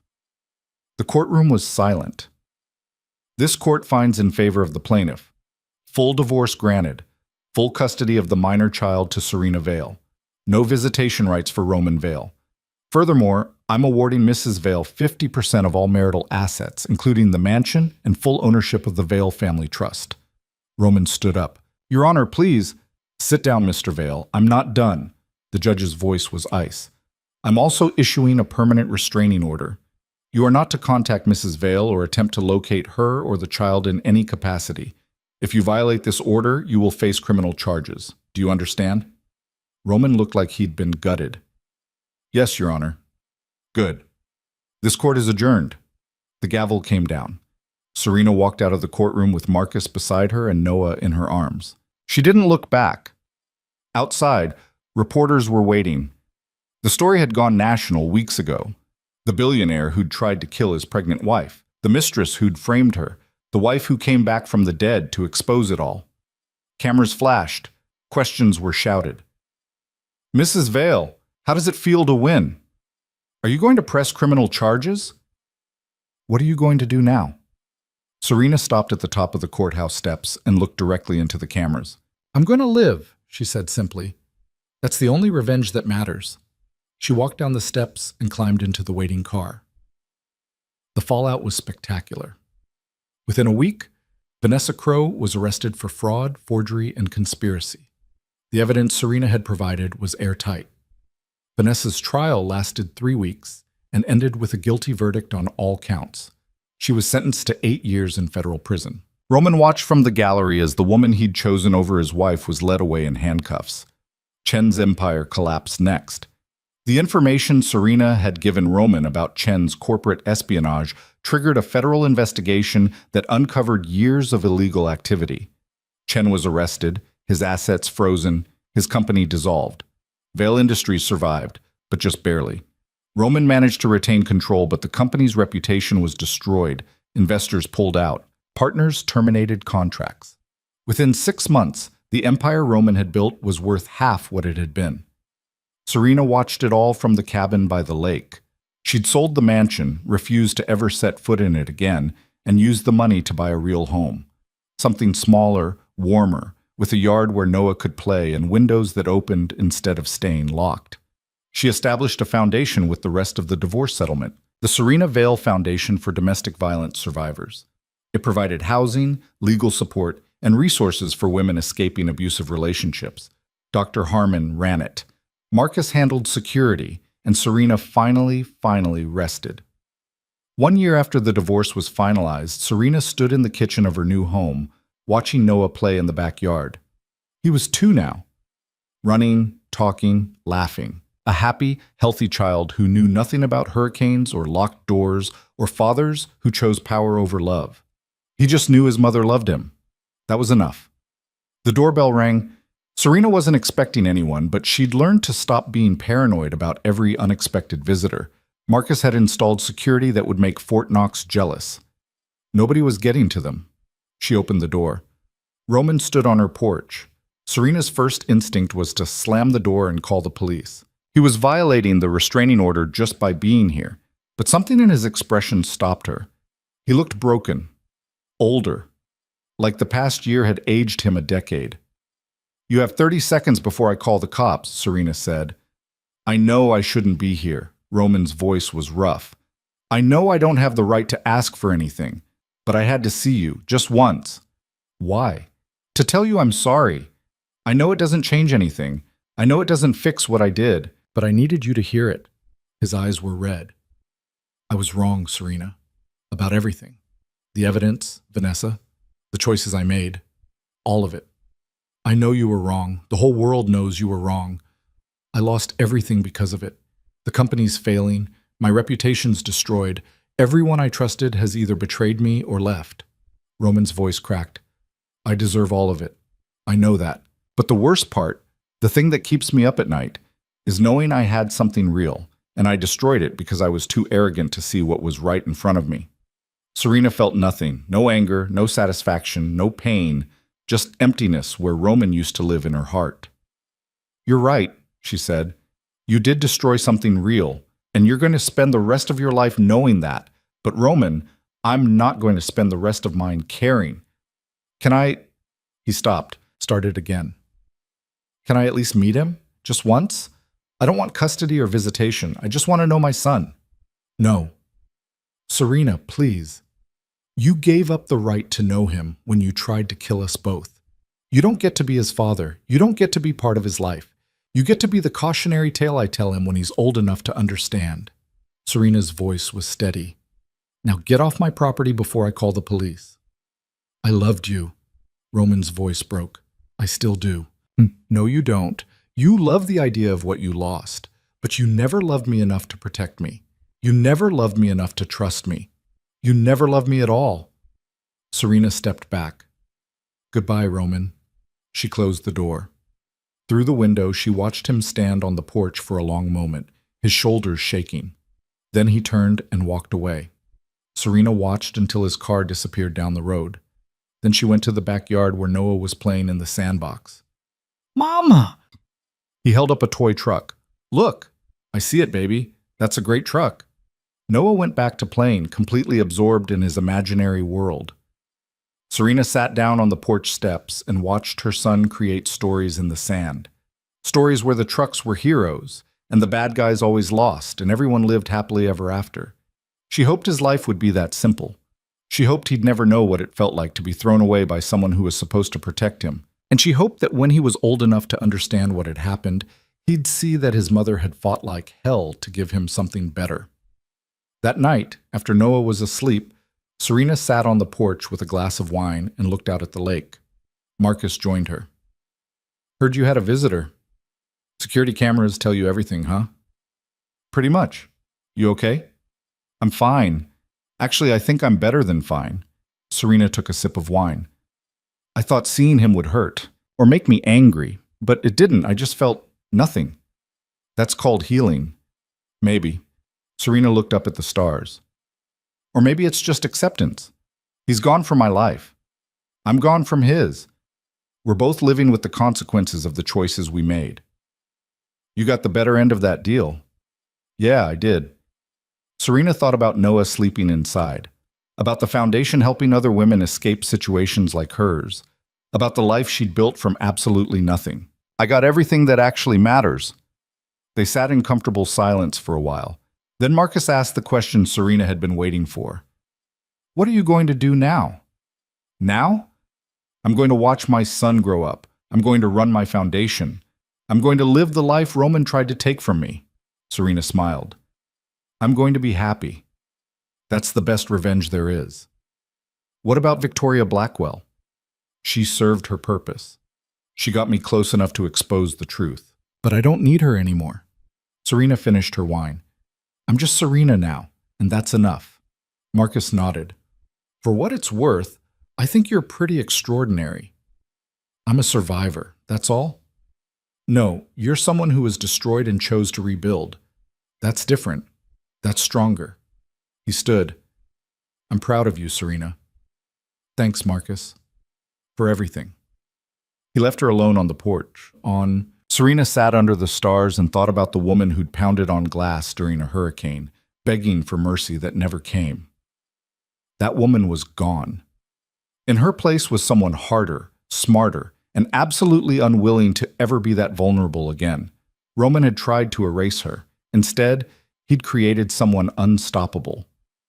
5 years later, Serena stood at a podium in front of 200 women at the annual Serena Vale Foundation Gala. Noah sat in the front row with Dr. Harmon, 7 years old now, his tie slightly crooked, his smile bright. When I started this foundation, Serena said, I didn't know if it would help anyone. I just knew I needed to turn my survival into something that mattered, something that gave other women the chance I almost didn't get. She looked out at the crowd. Donors, survivors, supporters, people who believed in second chances. Over the past 5 years, we've helped over 3,000 women escape abusive situations. We've provided housing, legal support, job training, and most importantly, hope. Because that's what I needed most when I was drowning, the hope that things could be different, that I could be different. Applause filled the room. Tonight, I'm announcing an expansion. The Serena Vale Foundation is opening 5 new shelters across the country. We're doubling our legal aid program, and we're launching an education initiative to teach young people about healthy relationships so they never end up in situations like mine. More applause. Serena's eyes found Noah. He was watching her with pride, even though he was too young to fully understand what his mother had survived to get here. Someday she'd tell him everything, about the hurricane and the betrayal and the year they spent hiding, about how she'd torn herself apart and rebuilt something stronger. But not yet. For now, he just needed to know his mother was a fighter. I used to think revenge meant destroying the person who hurt me, Serena continued. But I learned something better. Revenge is living well. It's refusing to let the person who tried to break you define who you become. It's choosing joy and purpose and love even when everything says you should choose hate. She paused. Roman Vale tried to kill me. He failed. I'm still here. I'm still fighting. And I'm going to keep fighting for every woman who thinks she can't survive. Because we can. We do. And we're stronger than anyone who tried to destroy us could ever understand. The room erupted in applause. Serena stepped down from the podium, and Noah ran to her, wrapping his arms around her waist. Good speech, Mama. Thanks, baby. Did Daddy really try to hurt you? Serena's breath caught. They'd never talked about Roman directly. She told Noah his father wasn't in their lives anymore, that it was complicated, that he'd understand when he was older. Yes, she said carefully. He did. But I survived. And now we have this amazing life because I didn't give up. Noah thought about that. Is he sorry? I think so, but being sorry doesn't fix what he broke. Do you miss him? Serena looked down at her son, this beautiful, perfect child who existed because she'd refused to die in the mud. No, she said honestly. I don't miss him at all. Noah nodded like that made sense. Then he grabbed her hand. Can we get ice cream on the way home? Serena laughed. Yeah, buddy, we can get ice cream. They left the gala together, mother and son, walking into a future that belonged entirely to them. Behind them, in a small apartment across the city, Roman Vale watched coverage of the gala on the news. He saw Serena on stage, confident and powerful and completely beyond his reach. He saw Noah in the front row, a child who'd never know his father. He saw everything he'd lost because he'd chosen power over love. The news anchor was saying something about Serena's foundation, about the lives she'd changed, about her transformation from victim to advocate. Roman turned off the TV. He'd spent 5 years trying to rebuild what he'd destroyed. The company was stable now, profitable again. He'd even started dating, though nothing stuck. But none of it mattered, because every night he came home to an empty apartment and remembered the sound of Serena's voice begging him not to leave her outside. And every morning, he woke up knowing he'd made a choice he could never undo. Vanessa was still in prison. Chen had disappeared after his release, probably using the same networks Marcus had used to hide Serena. Roman was free, successful even. But he was alone. and he would be alone for the rest of his life. Because the woman he'd destroyed had survived, and the man he'd been had not. Meanwhile, across the city, Serena tucked Noah into bed and read him a story about dragons and knights and heroes who saved themselves. When he fell asleep, she kissed his forehead and whispered the same thing she'd whispered every night for 7 years. "You're safe, baby. Nobody will ever hurt you, Mama promises." She meant it. Roman Vale had taken everything from her once. But Serena had built something better from the ashes. She had Noah. She had purpose. She had a life built on her own terms. And most importantly, she had herself. The woman who'd survived the hurricane was gone. In her place stood someone who'd learned that the strongest revenge wasn't destruction. It was living so well that the person who tried to break you became irrelevant. Roman had tried to erase Serena Vale. Instead, he'd created a legacy that would outlive them both. And that was the ending Serena had fought for. Not perfect, not painless, but real, and entirely, beautifully hers.